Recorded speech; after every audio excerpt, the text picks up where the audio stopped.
जैन दर्शन के ऐसे अनेकों सिद्धांत जो हमें अन्य दर्शनों से अलग करते हैं, जैसे अकर्तावाद है, क्रमबद्ध पर्याय है, अनेकांतवाद है, स्यादवाद है। तो ऐसे अपूर्व प्रकरणों का अब हम लाभ लेंगे यहाँ। तो उसका कार्यभार मैं आदरणीय डॉक्टर अंकित जी टीकावत शास्त्री जी को सौंपना चाहूंगी। उसके पूर्व अति संक्षेप में इनका परिचय आप सभी को दूं तो डॉक्टर अंकित जी भैया आदरणीय ललित जी टीकावत जी के सुपुत्र हैं, जिन्हें हम प्यार से मामा जी कहते हैं। इन्होंने जयपुर से शास्त्री किया हुआ है और यह बहुत अच्छे विधानाचार्य हैं, जो अपनी तेजस्वी, मधुर, ओजस्वी वाणी से हमें समय समय पर ओतप्रोत करते रहते हैं। शाश्वत धाम आकर अनेक ऐसे विषयों से हमें लाभान्वित करते हैं। तो यह मैं मंच अब सौंपती हूँ आदरणीय अंकित जी शास्त्री जी को कि वो यहाँ आए और अपना कार्यभार सुचारू रूप से चलाएं। बहुत बहुत धन्यवाद खुशबू जी को। आज की हमारा जो कार्यक्रम है अगला, इसमें एक बहुत सुंदर विषय पर गोष्ठी का आयोजन किया जा रहा है। हमने बहुत बार जैन सिद्धांत में, जो जैन दर्शन में जो सिद्धांत है, उन पर बहुत बार हमने चर्चा सुनी है, समझी है। बहुत बार हमने उसको प्रैक्टिकल लाइफ में, लौकिक जीवन में, अलौकिक जीवन में क्या महत्व है उन सिद्धांतों का, अनेक विद्वानों के माध्यम से हमने इसकी चर्चा सुनी है। ऐसा ही विषय आज की गोष्ठी का है कि जैन दर्शन के सिद्धांतों से जीवन में शांति। हम जैन दर्शन के सिद्धांत बहुत पढ़ते सुनते हैं, लेकिन वास्तव में उनका हमारे दैनिक जीवन में क्या उपयोग है, हम उनको कैसे अपने जीवन में अप्लाई करें जिससे हमें इस जीवन में भी शांति का अनुभव होवे और इस शांति के काल में हम उन सिद्धांतों को आत्मसात करके मोक्ष मार्ग का रास्ता चुने। ऐसे सुंदर कुछ जैन दर्शन के सिद्धांत पर हमारे बीच में युवा विद्वान उपस्थित हैं, उनके माध्यम से आज हम चर्चा करेंगे। सर्वप्रथम मैं आज इस गोष्ठी के अध्यक्ष पद पर सुशोभित होने के लिए मैं बुलाना चाहूंगा आदरणीय श्री जेपीजी दोषी मुंबई। जेपीजी दोषी मुंबई, उनसे निवेदन करूंगा कि आज की इस गोष्ठी में हमारे अध्यक्ष पद को स्वीकार करें और हम सभी उनका करतल ध्वनि से स्वागत करेंगे। विशेषज्ञ विद्वान के रूप में आज की इस गोष्ठी में मैं बुलाना चाहूंगा आदरणीय डॉक्टर मनीष जी शास्त्री मेरठ। मेरे हिसाब से इस सभा में शायद कोई ऐसा व्यक्ति नहीं होगा जो आदरणीय भाई साहब से अपरिचित होगा। हम सभी लोग उनको पहले से भी जानते हैं और इस ऑनलाइन के जो प्रोग्राम जब से प्रारंभ हुए हैं तब से उनका सभी को विशेष सहयोग मिल रहा है। ऐसे हमारे बहुत अच्छे विद्वान, युवा विद्वान, बहुत सरल शैली में कठिन से कठिन विषयों को समझाने वाले, क्रमबद्ध पर्याय आदि विषयों की विशेष कक्षा लेने वाले आदरणीय डॉक्टर मनीष जी शास्त्री मेरठ, उनसे निवेदन करूंगा कि आज की हमारी गोष्ठी में विशेषज्ञ विद्वान के रूप में पधारें एवं इस पद को स्वीकार करें। साथ ही हाँ भाई साहब, मनीष जी का वीडियो चालू नहीं है। ठीक है। साथ ही आज की इस गोष्ठी में मैं अतिथि के रूप में बुलाना चाहूंगा, जैसा कि आप सभी को पता है कि आज की गोष्ठी में हमारे वक्ता जो हैं वो सभी युवा वक्ता हैं, इसलिए हमने विशेषज्ञ विद्वान के रूप में भी युवाओं को ही शामिल किया है। और साथ में जो हमारे अतिथि हैं वो भी सारे युवा ही हैं, कि जिनसे प्रेरणा लेकर के हमारी जो पीढ़ी है वो सीखे कि वास्तव में किस अवस्था में हमारे को इस जिन शासन के मार्ग में लगना चाहिए। ऐसे अतिथियों के क्रम में मैं सबसे पहले बुलाना चाहूंगा श्रीमान आगम जी जैन, जबलपुर। आप सभी मेरे हिसाब से इनसे परिचित ही हैं। आदरणीय आगम जी जैन हमारे फूफा जी राजकुमार जी शास्त्री जैन दर्शनाचार्य के सुपुत्र हैं। आपने मंगलायतन से शिक्षा प्राप्त की है। और मंगलायतन से शिक्षा प्राप्त करने के पश्चात आपने सिविल सर्विसेज की पढ़ाई की और उसमें भी आप उसको क्लियर करके पास करके आपने आईपीएस की डिग्री अचीव की है और अभी आप वर्तमान में जबलपुर में कार्यरत हैं, वहां पर आपकी पोस्टिंग है। स्वागत है आपका अगमजी जैन आज की इस गोष्ठी में अतिथि के रूप में। साथ ही मैं बुलाना चाहूंगा गायक जी जैन बेंगलोर से। गायक जी जैन बेंगलोर, ये भी हमारे मंगलार्थी हैं, इन्होंने भी मंगलायतन से शिक्षा प्राप्त की है और उसके बाद में सीए और एमबीए करने के पश्चात आप बेंगलोर में मल्टीनेशनल कंपनी में आप अभी कार्यरत हैं। बहुत बहुत स्वागत है आपका भी आज की इस गोष्ठी में। साथ ही तीसरे अतिथि के रूप में हमारे बीच में है अनुभव जी जैन पुणे से। अनुभव जी ने भी मंगलायतन से शिक्षा प्राप्त की है। हाँ, अनुभव जी हमारे बीच में उपस्थित हैं। अनुभव जी ने भी मंगलायतन से शिक्षा प्राप्त की है और उसके बाद में सोलापुर में जो हमारा कॉलेज है वहां से आपने इंजीनियरिंग की पढ़ाई पूरी की है और इनकी एक विशेषता है जो मैं यहाँ पर आप सभी को बताना चाहूंगा कि आप जब सोलापुर में जो स्पेशली हम जैनों के लिए कॉलेज यूनिवर्सिटी है वहां से आपने पढ़ाई की और जितने समय आप वहां पर हॉस्टल में रहे थे तो उतने समय में आपने हॉस्टल में पूजन स्वाध्याय आदि का कार्यक्रम प्रारंभ किया। उसके पहले वहां पर चलता नहीं था और जब से आप वहां पर गए और आपने ये गतिविधि वहां पर प्रारंभ करवाई है जो कि उसके बाद में अनवरत रूप से चालू है। इसलिए ऐसे ऐसे अतिथि हमारे बीच में युवा विद्वान हमारे बीच में उपस्थित हैं कि जिनके जीवन से हम बहुत कुछ सीख सकते हैं, बहुत प्रेरणा ले सकते हैं। इस प्रकार आज ये सारे हमारे अतिथि हैं। आप सभी का पुनः पुनः स्वागत। आज के हमारे जो वक्ता हैं उसमें हमारे पंडित शुभम जी शास्त्री द्रोणगिरी जी जांजरी सूरत, सोनू जी शास्त्री अहमदाबाद एवं अनुभव जी करेली, ये सभी हमारे आज के वक्ता हैं। तो मैं प्रारंभ करना चाहूंगा। सबसे पहले मैं वक्ता के रूप में बुलाना चाहूंगा हमारे शुभम जी शास्त्री। शुभम जी शास्त्री, आपने कर दो पहले, हाँ भाई साहब, मंगलाचरण कर लो पहले। हाँ, मंगलाचरण। मंगलाचरण के लिए मैं सबसे पहले बुलाना चाहूंगा मंगलाचरण के लिए आशी जैन करेली से। वो आए और इस गोष्ठी की मंगलमयी शुरुआत करें मंगलाचरण के माध्यम से। आशी जैन करेली।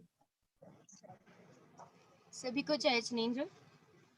मंगल अरहंत मंगल सेठा मंगल साधु पद पा जाना मंगलमय जिनवा नी माता मंगलमय जिनवा नी माता केवल कला का आ जाना मंगल अरहंत मंगल सेता ये चारों मंगल उत्तम है मैं शरण इन्हीं की पा जाऊं इनका ही मनन सुमरन करके अपने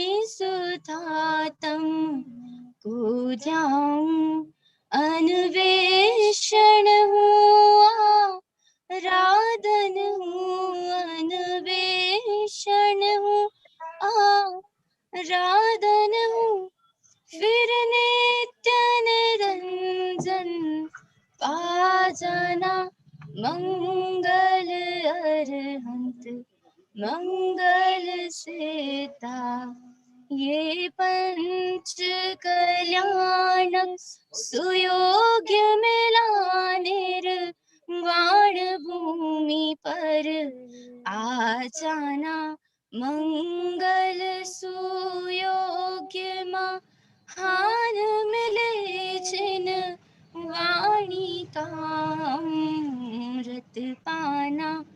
मेरा नरभव अब सफल बने, मेरा नरभव अब सफल बने, ऐसा कुछ गुरुवर बतलाना।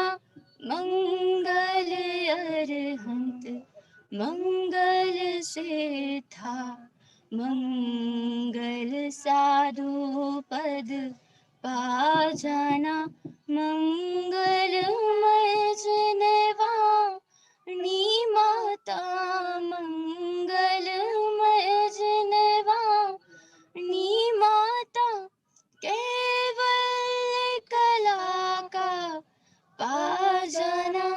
मंगल अरहंत मंगल सिद्धा। जय जिनेंद्र। बहुत बहुत धन्यवाद आशीष जी करेली को, जिन्होंने पंच परमेष्टि के स्मरण पूर्वक बहुत सुंदर मंगलाचरण यहाँ पर प्रस्तुत किया। बहुत बहुत धन्यवाद। और अब हम चलते हैं सीधा हमारी गोष्ठी की तरफ, जिसमें सबसे पहले वक्ता के रूप में मैं बुलाना चाहूंगा पंडित शुभम जी शास्त्री। पंडित शुभम जी शास्त्री, आप शास्त्री विद्वान हैं, शिक्षा शास्त्री की है आपने, जैन दर्शनाचार्य भी की है। आपने 2015 में रत्नात्रय तीर्थ ध्रुवधाम बांसवाड़ा से आपने शास्त्री की उपाधि प्राप्त की है। आप बहुत अच्छे प्रवचनकार हैं, धार्मिक कक्षाओं से अनेक लोगों को लाभान्वित करते हैं। वर्तमान में अभी आप ज्ञानोदय दिगंबर जैन सिद्धांत महाविद्यालय भोपाल के प्राचार्य हैं, एवं जो ज्ञानोदय ई मासिक पत्रिका निकलती है उसके संपादक भी हैं। आपने इससे पूर्व 4 वर्ष जो द्रोणगिरी में हमारा सिद्धायतन तीर्थ है वहां पर भी आपने कार्य किया है, अपनी सेवाएं दी हैं। ऐसे हमारे शुभम जी शास्त्री, मैं उनको बुलाना चाहूंगा। उनका विषय है क्रमबद्ध पर्याय से जीवन में शांति। बहुत सुंदर विषय है। मैं सीधा बुलाना चाहूंगा पंडित शुभम जी शास्त्री।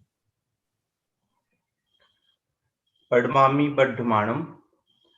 सम्माननीय मंच गोष्ठी को सुन रहे समस्त श्रोताओं को मेरा सादर जय जिनेंद्र।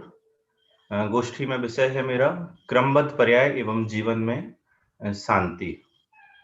जैनागम के 2 ऐसे सिद्धांत हैं जिनको आप समझ लें तो आपको और कहीं भटकने की आवश्यकता नहीं है, जिसका पहला नाम है अनेकांतवाद और दूसरा है अकर्तावाद। मूल सिद्धांत जैनागम के यही है। अहिंसा आदि के जितने भी सिद्धांत हैं सारे सिद्धांत इन्हीं में गर्भित हैं, लेकिन इसके साथ भी अहिंसा आदि जितने भी सिद्धांत हैं उन सबकी चर्चा जैनों के अलावा अन्य दर्शनों में, अन्य मतों में, अन्य मतांतरों में, वैदिक दर्शनों में भी, अवैदिक दर्शनों में भी अहिंसा आदि को थोड़ा बहुत स्थान नियम से मिला है। लेकिन 2 सिद्धांत अनेकांतवाद और अकर्तावाद, जिनको हम मौलिक सिद्धांत जैनों का कहें तो यही है। और ये वर्तमान जीवन में और हमारे भविष्य के जीवन में, वर्तमान जीवन मतलब हमारा लौकिक जीवन और भविष्य का जीवन पारलौकिक अलौकिक जीवन, दोनों में शांति प्रदान करने वाले ये दोनों सिद्धांत हैं।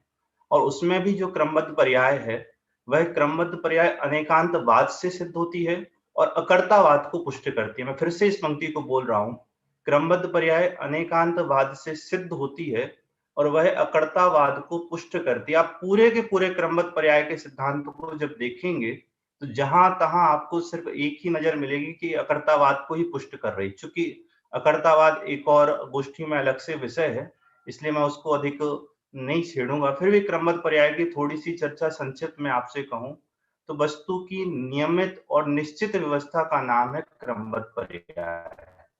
वस्तु की नियमित, दोनों शब्दों के अलग अलग प्रयोग कर रहा हूं, नियमित और निश्चित, कि पर्याय बिना का द्रव्य नहीं होता, कि हमारी जानकारी के बिना भी हमारे अनंत गुणों में कितने गुणों का परिणमन हमारे ज्ञान के, हमारी जानकारी के, हमारे ज्ञान का गेय बने भी हो रहा है। मतलब एक भी गुण की, एक भी पर्याय का परिणमन हमारे सोचे बिना, हमारे जाने बिना नहीं होता। ऐसी जो कल्पना मान्यता भरी पड़ी है वह सबसे बड़ी चोट एक क्रमबद्ध पर्याय का सिद्धांत करता है। तुम जानो तो भी होगा, तुम करने का विकल्प करो तो भी परिणमन होगा, और वह परिणमन भी निश्चित होगा। इस तरह क्रमबद्ध पर्याय वस्तु की नियमित और निश्चित व्यवस्था का नाम है।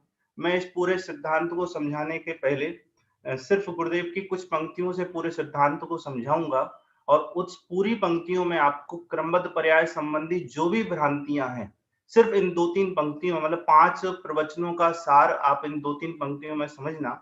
गुरुदेव कहते हैं कि क्रमबद्ध पर्याय का विश्वास किसको है।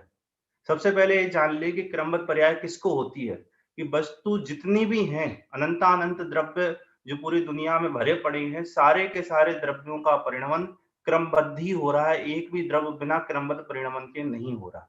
लेकिन क्रमबद्ध पर्याय रूप व्यवस्था होने पर भी क्रमबद्ध पर्याय का विश्वास किसको होता है कि 5 द्रव्यों को विश्वास होने के लिए कोई स्थान नहीं, मात्र जीव द्रव्य ऐसा है जिसके विश्वास की आवश्यकता और जिसको विश्वास होता है। उसमें भी विश्वास किसको होता है कि जो ज्ञानी है। ज्ञानी के अलावा अज्ञानी को क्रमबद्ध पर्याय का विश्वास नहीं होता। और ज्ञानी को कैसा विश्वास है कि जिसको अपने ज्ञायक स्वभाव की प्रतीति है, उसके ही क्रमबद्ध पर्याय का विश्वास है। जिसको सम्यक दर्शन ज्ञान चारित्र रूप मोक्ष मार्ग वर्तता है, उस जीव के ही क्रमबद्ध पर्याय का विश्वास है। जिसको ज्ञायक स्वभाव की प्रतीति है, ज्ञायक स्वभाव को ऊर्ध्व रख के क्रमबद्ध पर्याय की चर्चा है। यदि आप ज्ञायक स्वभाव को नीचे रखें, बाद में रखें, आप क्रमबद्ध पर्याय को सिद्ध नहीं कर सकते, आप क्रमबद्ध पर्याय के आनंद को नहीं ले सकते, आप जीवन में शांति को नहीं ले सकते। तो गुरुदेव कहते हैं कि क्रमबद्ध पर्याय किसको होती है कि जिसको अपने ज्ञायक स्वभाव का विश्वास है, उसके ही क्रमबद्ध पर्याय होती है। और क्रमबद्ध पर्याय का विश्वास उस जीव के वर्तता है।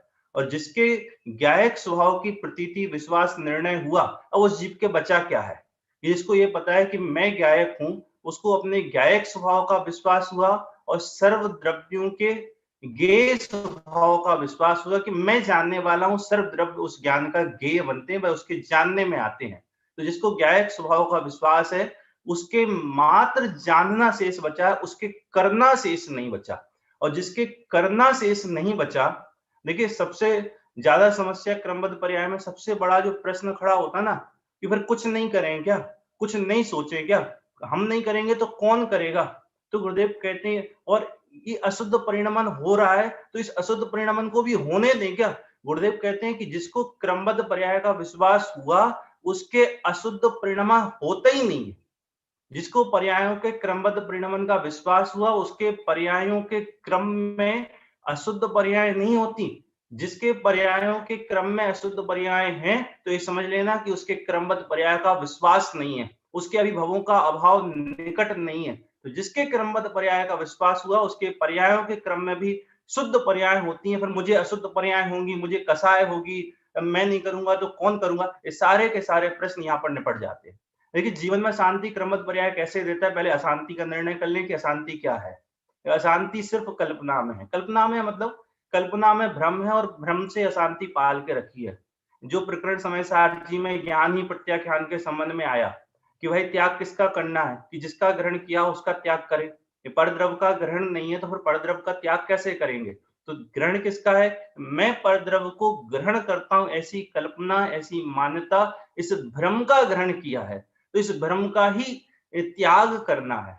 ऐसे ही अशांति किसका नाम है कि मैं जिस चीज का करता नहीं हूं, वस्तु का जैसा परिणमन नहीं होता, जैसा हम चाहते हैं वैसा नहीं होना, ये जो कुछ भी भ्रम हमने अपनी कल्पना में बना के रखा है, उस भ्रम का त्याग करना क्रमबद्ध पर्याय के मूल में है। तो कल्पना में अशांति, कल्पना में अशांति मतलब अशांति कुछ है नहीं, ऐसा नहीं। कल्पना में जितनी विपरीत मान्यताएं भरी पड़ी हैं, उन सब विपरीत मान्यताओं के कारण ही अशांति उत्पन्न होती। टोडामल जी साहब का शब्द कहना हो तो भ्रम जनित दुख दूर करने का उपाय भ्रम दूर करना है। तो भ्रम क्या है उसका निर्णय पहले कर लो कि जीवन में अशांति क्या है। जीवन की अशांति भी अनेक रूपों में आप देख सकते हैं कि बच्चा होगा तो उसको अलग प्रकार के विकल्प होते हैं, युवा होगा तो उसके अलग प्रकार के विकल्प होंगे, वृद्ध होगा उसको अलग प्रकार के विकल्प होंगे। 4 गति के जीव हैं, चारों गति के जीवों के अन्य अन्य अन्य प्रकार के विकल्प होते हैं। तो सबकी अशांति अलग है, सबकी शांति अलग है, ऐसा नहीं। सर्व अशांति का मूल एक ही है कि सारे के सारे द्रव्य, अशांति होती जीव में, इसलिए सारे के सारे जीव अपनी मान्यता के अनुसार, अपनी इच्छा के अनुसार जगत का परिणमन कराना चाहते हैं। हर व्यक्ति ये चाहता है कि मैं जैसा सोचता हूं वैसा कार्य हो, मैंने ऐसा सोचा तो ऐसा क्यों नहीं हुआ, और यदि ये ऐसा कर देता तो ऐसा क्यों नहीं हुआ, यदि ऐसा कर देता तो सुधर जाता, इसको ऐसा नहीं करना चाहिए था, मैंने कहा था तो ऐसा हुआ इसलिए सुधर गया। कि हम अपनी इच्छा के अनुसार जगत का परिणमन कराना चाहते हैं, ये अशांति है।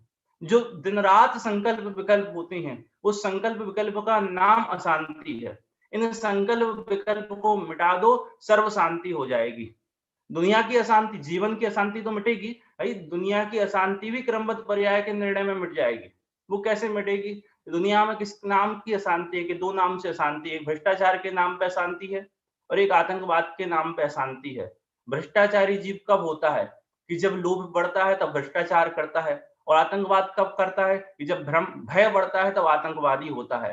तो भय भी क्रमबद्ध पर्याय से मिटता है और लोभ भी क्रमबद्ध पर्याय से मिटता है। तो विश्व की अशांति मिटाने का उपाय भी क्रमबद्ध पर्याय के पास है, और जीवन में चलने वाले संकल्प विकल्प को मिटाने की अशांति का उपाय भी सिर्फ और सिर्फ क्रमबद्ध पर्याय के इस सिद्धांत में निहित है। कि अब थोड़ा और इसी एक पॉइंट को ही मैं आगे बढ़ा रहा हूं, उसी को पूरा करके अपनी चर्चा को भी विराम ही दूंगा। क्या कि हम अपनी इच्छा के अनुसार जगत का परिणमन कराना चाहते हैं, और वो परिणमन कभी होता भी है और कभी नहीं भी होता है। जब वह परिणमन होता है तो हम गर्व से कि मैंने किया तो हुआ, मेरे करने से हुआ, और नहीं हुआ तो वहां पे कलुषित होकर दुखी होते हैं। भाई जिस समय हुआ है तब भी तुम्हारे करने से नहीं हुआ। क्या कि जिस समय वस्तु का परिणमन हुआ है ना, हमने सोचा कि ऐसा कार्य हो जाए, वह हुआ, वह तुम्हारे करने से नहीं हुआ, और उस समय भी परिणमन उस वस्तु की स्वतंत्र योग्यता से हुआ है। उस समय तुम्हारे विकल्प करने की स्वतंत्र योग्यता थी। दोनों द्रव्यों का भिन्न परिणमन उस समय भी चल रहा है। क्या कि जिस समय वो कार्य चल रहा है तो वस्तु में कार्य होने की स्वतंत्र योग्यता उसकी है, तुम्हारे विकल्प करने की स्वतंत्र योग्यता तुम्हारी है, और तुम्हारा अज्ञान ये है कि तुम्हारे विकल्प करने से वो कार्य हुआ। वो कार्य तुम्हारे विकल्प करने से नहीं हुआ, उस समय उस वस्तु में वैसा कार्य करने की योग्यता थी, सो हुआ, और तुम्हारे पुण्य का उदय था तो ऐसा ही सहज निमित्त नैमित्तिक संबंध बन पड़ा कि तुमने सोचा वो कार्य हुआ। तुम्हारे सोचने से, तुम्हारे करने से वह कार्य उस समय भी नहीं हुआ। अब क्रमबद्ध पर्याय के विश्वास में सारा वस्तु का परिणाम स्वतंत्र और स्वाधीन है, हमारे करने से, हमारे चाहने से नहीं होता। ऐसा विश्वास लाओ तो आप दुखी नहीं हो सकते। दुखी होकर बताओ। क्या जब हमको विश्वास हुआ कि ये नक्की है, ये नक्की है, किसी ने हमको डांटा, किसी ने धमकाया, किसी ने मारा पीटा, कुछ भी किया, कुछ भी हमारा समझ लो कुछ बहुत बड़ी हानि भी हो गई, तो आप उस समय कलुषित नहीं हो। इसका क्या उपाय है? एक उपाय है कि ये होना था। क्या उसने डांटा, उस डांटने के बाद आप दुखी होकर बताओ यही होना था, उसको मारना था, मारने के बाद ये विचार करो यही होना था। अनादिकाल पहले अनंत तीर्थंकर भगवंतों ने ऐसा ही परिणमन देखा है, और उस परिणमन में कुछ चेंजेबल होना ही नहीं था, चेंज होने के लिए स्थान ही नहीं था। अब दुखी होकर बताओ। या आज हमारा पैर टूट गया, अब पैर टूटने पर भी आप दुखी नहीं हो सकते। क्यों नहीं हो सकते? इसलिए नहीं हो सकती क्योंकि आपने विश्वास कर लिया कि यही होना था, और वास्तविकता सच्चाई भी यही है। सिर्फ कल्पना के लिए नहीं, तो सच्चाई ये है कि वस्तु की व्यवस्था का एक एक परिणमन स्वतंत्र और स्वाधीन ही हो रहा है। क्रमबद्ध पर्याय का विश्वास जिस जीव के वर्तता है वह जीव दुखी नहीं हो सकता। पंडित साहब की बहुत सुंदर पंक्ति है, नहीं अशांति का कुछ कारण, ज्ञान दृष्टि से देखा हो। जगत में अशांति का कुछ कारण है ही नहीं। पिता इसलिए दुखी है क्योंकि बेटा नहीं मानता, बेटा इसलिए दुखी है चूंकि पूरा जीवन में शांति संबंधी प्रकरण है। अनेक आगम उदाहरणों को न लेकर जीवन के उदाहरणों से मैं आपसे बात कर रहा हूं कि नहीं अशांति का कुछ कारण, ज्ञान दृष्टि से देख हो। जगत में आपको अशांति का कारण क्या बनता है? यही बनता है ना, लौकिक में हमारे माता पिता बच्चे की अशांति का कारण है, और बच्चे माता पिता की अशांति के कारण है। वास्तव में जब ये विश्वास हो जाता है कि माता पिता का परिणमन स्वतंत्र और स्वाधीन है, उसकी एक एक पर्याय की व्यवस्था स्वतंत्र स्वाधीन अपने निश्चित समय में परिणमित हो रही है, और तुम्हारे परिणमन की एक एक व्यवस्था स्वतंत्र और स्वाधीन निश्चित समय में परिणमित हो रही है, तो ना तुम दुखी हो सकते हो ना वो दुखी हो सकते हैं। इस तरह क्रमबद्ध पर्याय हमारे जीवन में शांति को प्रदान करने वाला है। हम क्रमबद्ध पर्याय का अपने जीवन में शांति को लेकर उसका सदुपयोग करें। इसी बात से मैं अपनी वाणी को विराम देते हुए धन्यवाद ज्ञापित करता हूँ। जय जिनेंद्र। बहुत बहुत धन्यवाद हमारे शुभम जी शास्त्री को, जिन्होंने लौकिक जीवन के बहुत सारे उदाहरण देकर के इस बात की पुष्टि की कि क्रमबद्ध पर्याय से जीवन में कैसे शांति हो सकती है। वास्तव में क्रमबद्ध पर्याय को कोई दुनिया का व्यक्ति ऐसा नहीं है कि जो नहीं मानता हो या स्वीकार नहीं करता हो। सामान्य बोलचाल की भाषा में भी हम देखे थे बहुत बार अजैनों को जो ये बात कहते हैं कि नहीं ऐसा तो होना ही था, इसको कौन टाल सकता है, होनी को कौन टाल सकता है। और वास्तव में यही तो क्रमबद्ध पर्याय का सिद्धांत है। लेकिन इसका मतलब ये कतई नहीं है कि हम प्रमादी हो जावे, हम कुछ करें ही नहीं। जैसा कि शुभम जी ने इस पर प्रकाश डाला, तो वास्तव में कुछ नहीं करना, इसका नाम क्रमबद्ध पर्याय से भी ज्यादा इस बात को स्वीकार करना कि मैं कुछ कर नहीं सकता हूँ, इस कर्तृत्व बुद्धि के त्याग का नाम क्रमबद्ध पर्याय है। और इससे जीवन में शांति किस प्रकार से हो सकती है, इस विषय के बारे में आपने बहुत अच्छे से खुलासा किया। अब मैं अगले वक्ता के रूप में बुलाना चाहूंगा ज्ञाता जी जांजरी सूरत से। आप पंडित प्रदीप जी जांजरी के सुपुत्र हैं। वैसे तो आपने शास्त्री नहीं किया है, लेकिन बचपन से आज जांजरी परिवार से कोई भी अपरिचित नहीं है। उनके परिवार में, पूरे परिवार में किस प्रकार से धार्मिक माहौल है, जैनत्व के संस्कार उनको बचपन से मिले हैं। इस दृष्टि से स्वयं स्वाध्याय करते हैं, प्रवचन करने के लिए भी आप 10 लक्षण पर्व इत्यादि में जाते हैं। आप विदेशों में भी तत्व प्रचार के लिए गए हुए हैं। रेगुलर आपने आज से 5 वर्ष पूर्व सूरत में, अभी वर्तमान में आप सूरत में रहते हैं, वहां आपके डायमंड का बिजनेस है। वहां पर पिछले 5 वर्षों से आप निरंतर स्वाध्याय करते हैं और इसी की प्रेरणा से आज सूरत में भी हमारे मुमुक्षुओं के लिए एक सुंदर स्वाध्याय भवन बन करके तैयार हो रहा है, हो गया है। ऐसे ज्ञाता जी जांजरी, जिनको मैं बुलाना चाहूंगा, लौकिक शिक्षा में भी आपने बीकॉम और एलएलबी किया हुआ है। इस दृष्टि से लौकिक में भी एवं धार्मिक शिक्षा में भी आपने बहुत अच्छी तरीके से शिक्षा हासिल कर रखी है। ऐसे ज्ञाता जी जांजरी, जिनका विषय है वस्तु स्वातंत्र से जीवन में शांति, ये सुंदर विषय लेकर के हमारे बीच में आ रहे हैं ज्ञाता जी जांजरी।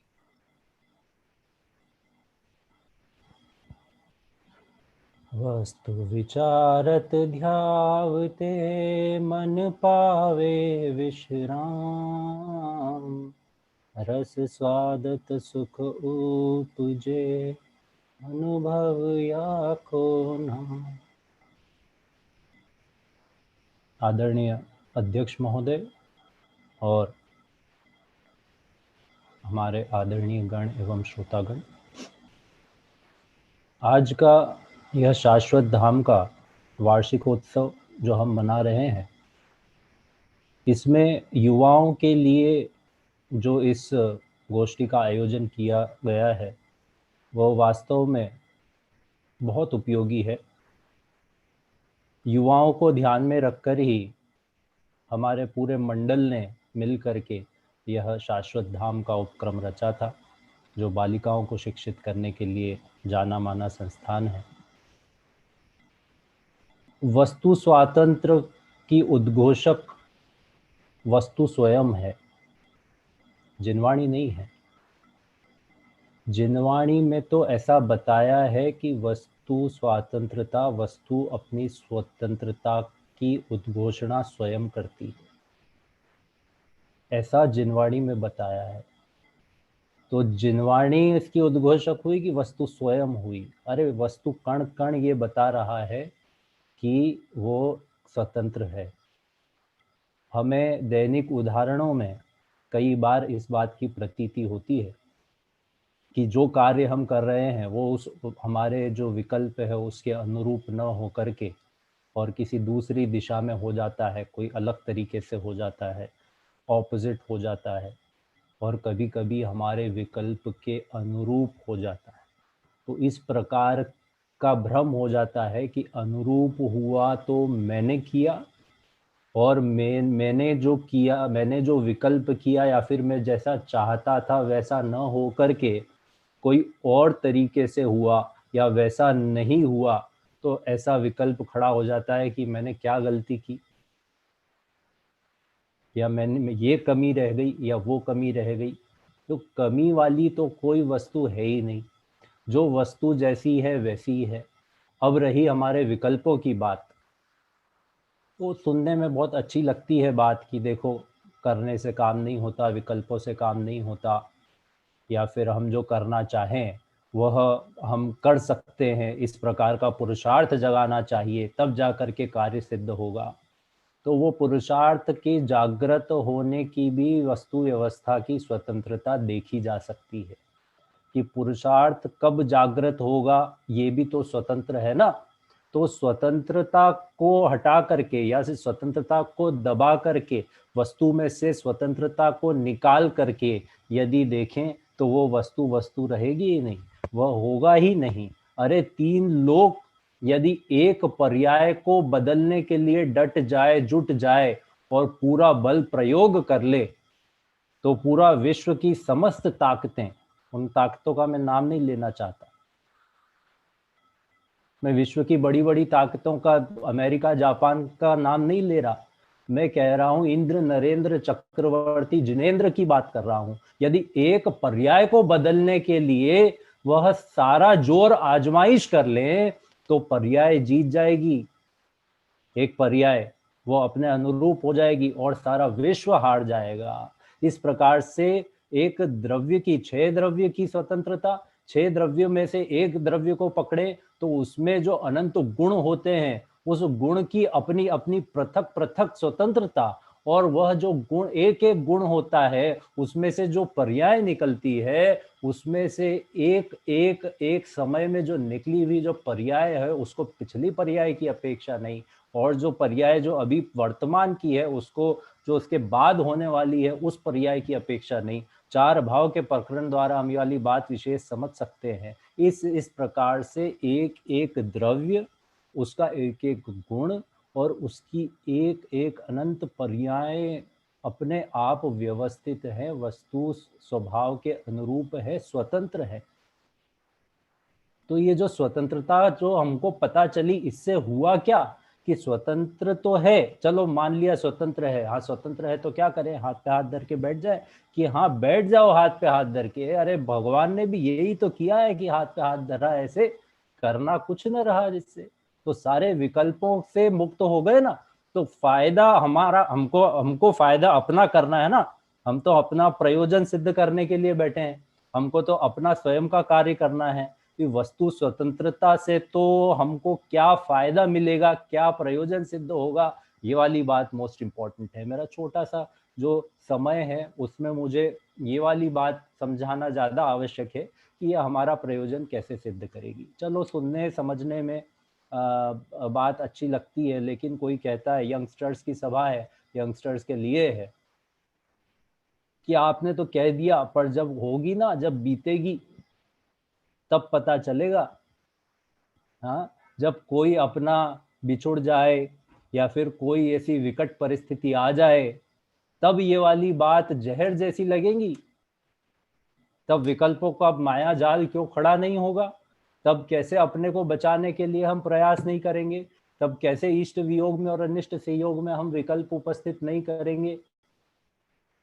तो अब इस बात से ये समझना चाहिए कि जो दुखी हुआ, जो इष्ट वियोग और अनिष्ट संयोग से जो दुखी हुआ, तो उसने माना ना कि दुख उत्पन्न होगा और विकल्प होगा, हम नहीं छोड़ सकते, वो विकल्प तो होगा ही होगा, हमारी भूमिका ऐसी है।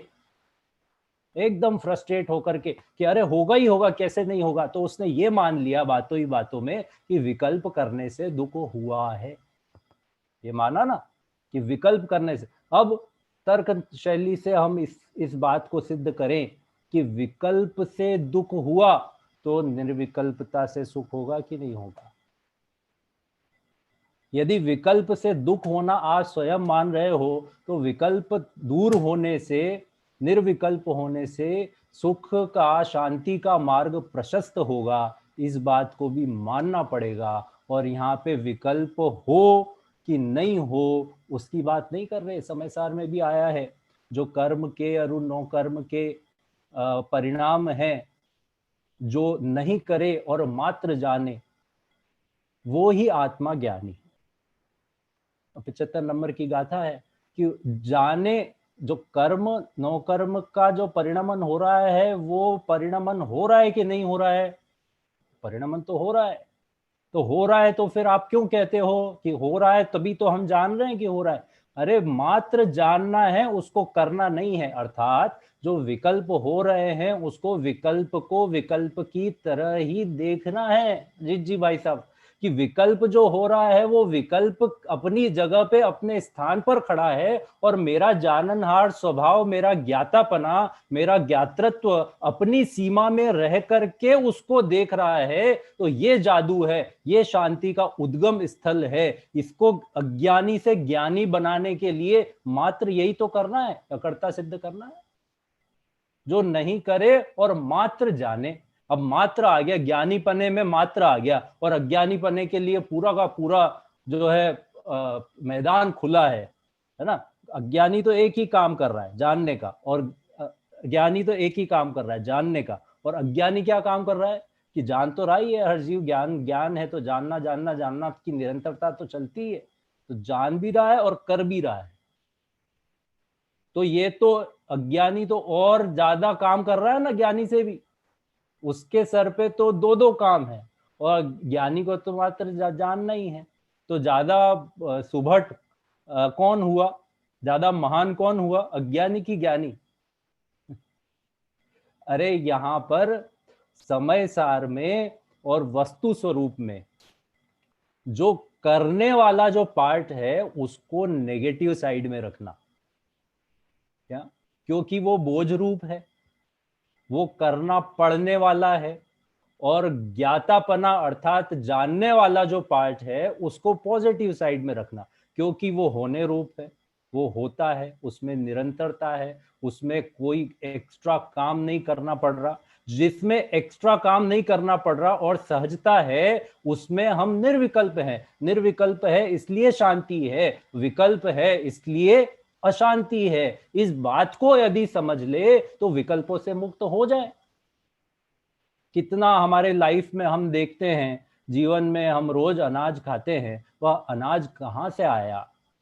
यदि हम उसके विकल्प में चले जाएं, यदि उसका बोझा भी हम अपने सर पे लें, तो मिट्टी से अनाज पैदा हुआ, वह कैसा पैदा होना चाहिए, वो किस तरह का होना चाहिए, वो चावल बासमती होना चाहिए कि जनरल वाला होना चाहिए, उसका बीज कैसा होना चाहिए, उसकी मिट्टी कैसी होनी चाहिए, उसकी खेती कैसी होनी चाहिए, उसकी प्रोसेस कैसी होनी चाहिए, उसका मौसम कैसा होना चाहिए, तब जाकर के हम उस अन्न को ग्रहण करेंगे। कर लो विकल्प, क्या होने वाला है उससे? कि चलो इतना विकल्प करने की फुर्सत नहीं है, तो दाम दिया और वो अनाज खरीदा। तो वो जो अनाज खरीदा, वह खरीदने में जो चुनाव किया, वह चुनाव करने के पीछे की पहले की जो प्रोसेस है वो पूरी अपने आप हुई, अपनी स्वतंत्रता के अनुसार हुई कि हमने की? कि अपने आप वो प्रोसेस तो पूरी की पूरी हमारे द्वारा की नहीं गई। अब यहाँ पे घर पे ले आए उस अनाज को, अब हमारा काम तो अब शुरू हुआ, काम शुरू हुआ। अब कर्तृत्वपना, मैं लाया, मैंने खरीदा। तो वो पूरी पुरानी प्रोसेस जो हुई थी वो तो अपने आप उसको अपने हाल पे छोड़ दिया, और अब जो मैं अपने अपने हाथ में लिया उसको, तो वो उससे अपना कर्तृत्व का बोझा प्रारंभ हो करके, और फिर उसको कैसे बनाना है, उसको किस तरह से खाना है, उसको किस तरह से क्या करना है, वो प्रोसेस को मैंने अपना लिया। मतलब उसका कर्तृत्व का बोझा मैंने अपने सर पे ले लिया। अब उसके बाद वो अनाज जब पेट में गया तो उसका क्या बनना है? कि उसका मांस बनना है, खून बनना है, मल बनना है, मज्जा बननी है, हड्डी बननी है। उसका परिणामन का कर्ता कौन है? उसको कौन करेगा? अरे ये तो हमारे शरीर के अंदर हो रहा है ना, जिसे हम हर वक्त अपना मानते हैं, जानते हैं, अनुभवते हैं, ऐसा शरीर, उसके अंदर उस अनाज का क्या परिणामन हो रहा है, उसे क्या बनना है, उसका कौन करता है? इस बात का विकल्प नहीं आता, क्योंकि विकल्प करना निरर्थक है, इसलिए नहीं आता है। और जहां पे सार्थकपना भाषित होता है, जहां पर अपने अपना मान सिद्ध करने की बात आती है, जहां पर मुझे अपने किए हुए को, अपने आप को और दूसरों को दिखाने की बारी आती है, तब सिर्फ उस समय तक उस टाइम लिमिट, उस ड्यूरेशन तक ही मैं ऐसा मानता हूं कि यह कार्य मेरे द्वारा किया जा रहा है या फिर ये मेरे द्वारा मैंने किया है, तो ऐसा मानना, यह मान्यता, यह मिथ्यात्व है।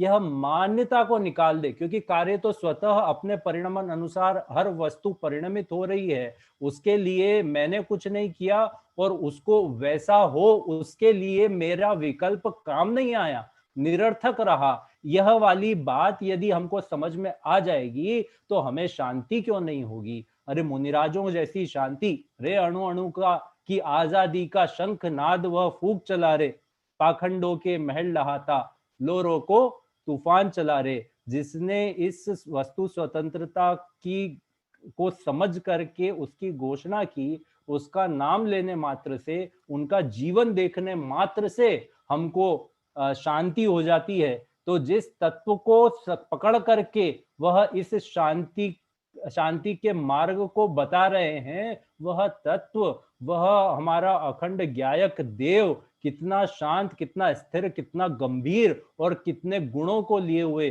कितना शांत और निर्विकल्प स्वभाव वाला होगा। इस बात का विचार करने मात्र से रोंगटे खड़े हो जाने चाहिए कि यह शांति मुझे मेरे प्रदेशों में किस तरह से अपने साम्राज्य को लिए हुए और फलीभूत हो जाए, इस प्रकार की व्यवस्था मेरी कब बने, कैसे बने, इस बात के लिए हमें निरंतर प्रयत्नवंत रहना चाहिए। और फिर बात ये आती है कि किस तरह से करें और कैसे करें, उसके लिए आगे के वक्ता आपको बहुत कुछ बताने वाले हैं।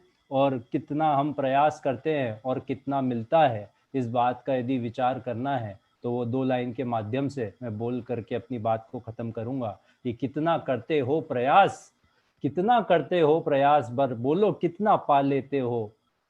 विफल सफलता, सफल विफलता में बस गोते खा लेते हो। कौन कह सका रही सफलता, मेरे जीवन की थाती है। स्वयं देह जब अंतिम क्षण में इसको छोड़ चली जाती है। सभी चलाचल चलते रहते, रही चेतना ही अचला। चिर संचित अरमानों का घट एक दिवस ही फूट चला। चिर संचित अरमानों का घट एक दिवस ही फूट चला। जय जी।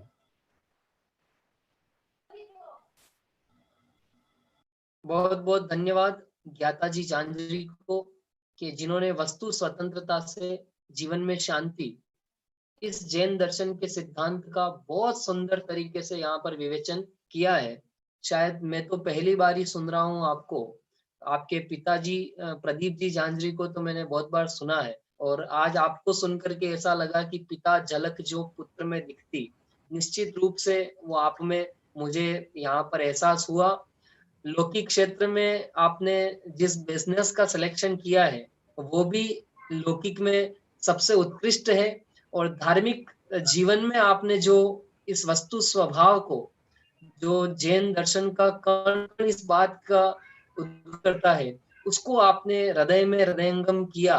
तो दोनों ही क्षेत्र में आपने जगत की उत्कृष्ट वस्तु को धारण किया है। इसके लिए आपको बहुत बहुत बधाई। आप इसी तरह इस मार्ग पर चलते रहें और जिनवाणी के पिपासु लोगों को अपनी सरल शैली में इन जैन दर्शन के सिद्धांतों का स्वरूप बताते रहें। बहुत बहुत धन्यवाद पुनः आपका। और अगले वक्ता के रूप में मैं बुलाना चाहूंगा अनुभव जी करेली।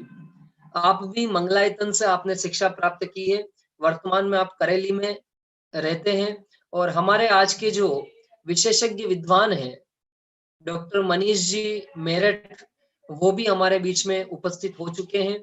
आपका बहुत बहुत स्वागत एवं अभिनंदन कि आप इस गोष्ठी में पधारे। हाँ जी। और अब अगले वक्ता के रूप में जो अनुभव जी करेली हैं, आप वर्तमान में करेली में ही रहते हैं और आप करेली में ही एक स्कूल के डायरेक्टर हैं, स्कूल आपके द्वारा संचालित होता है। ऐसे अनुभव जी करेली युवा विद्वान है, बहुत सरल शैली में आप भी जैन दर्शन के सिद्धांतों को स्पष्ट करते हैं।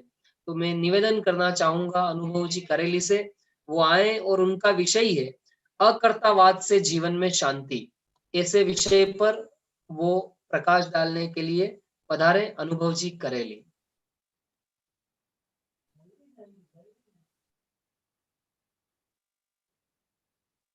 ओम नमः सिद्धेभ्यो। नमः समय साराय स्वानुभूत्या चकासते चित्स्वभावाय भावाय सर्वभावान्तरक्षिते आत्मा ज्ञानं स्वयं ज्ञानं ज्ञानादन्यत् करोति किं परभावस्य कर्तात्मा मोहोऽयं व्यवहारिणाम्। शाश्वत धाम पंचकल्याण प्रतिष्ठा महोत्सव की 21 वर्षगांठ और उसके बीच आयोजित यह गोष्ठी आदरणीय अध्यक्ष महोदय, आदरणीय विशेषज्ञ महोदय, आदरणीय अतिथिगण एवं मेरे समस्त विद्वज्जन एवं साधर्मीगण, हम आज इस गोष्ठी में जिस विषयों पर चर्चा करने बैठे हैं उन पर मेरा विषय मुझे जो दिया गया है वह है अकर्तावाद एवं जीवन में शांति। जैन दर्शन के परिप्रेक्ष्य में हम इसको देखने वाले हैं। कर्तावाद की जब भी हम चर्चा करते हैं, जगत एक ऐसी कल्पना करता दिखाई देता है कि इस जगत को किसी ईश्वर ने बनाया है और उसके हाथ की हम सभी कठपुतलियां हैं। उस ईश्वर की इच्छा के बिना इस जगत का एक पत्ता भी नहीं हिलता। लेकिन तर्क की भूमि पर बैठते ही ये वाली बात बड़ी हास्यास्पद मालूम पड़ती है। यदि ईश्वर ने इस जगत को बनाया है तो कहाँ बैठकर बनाया, जहां बैठकर बनाया वह स्थान किसने बनाया, वह आकाश किसने बनाया। ईश्वर ने जगत को बनाया तो कब बनाया, जब बनाया वह काल किसने बनाया, और यदि ईश्वर ने जगत को बनाया तो ईश्वर को किसने बनाया। और यदि ये कहें कि ईश्वर तो स्वयं बने बनाए हैं, वे तो सर्वगुण संपन्न सर्वशक्तिमान हैं, उनको किसी कर्ता की आवश्यकता नहीं।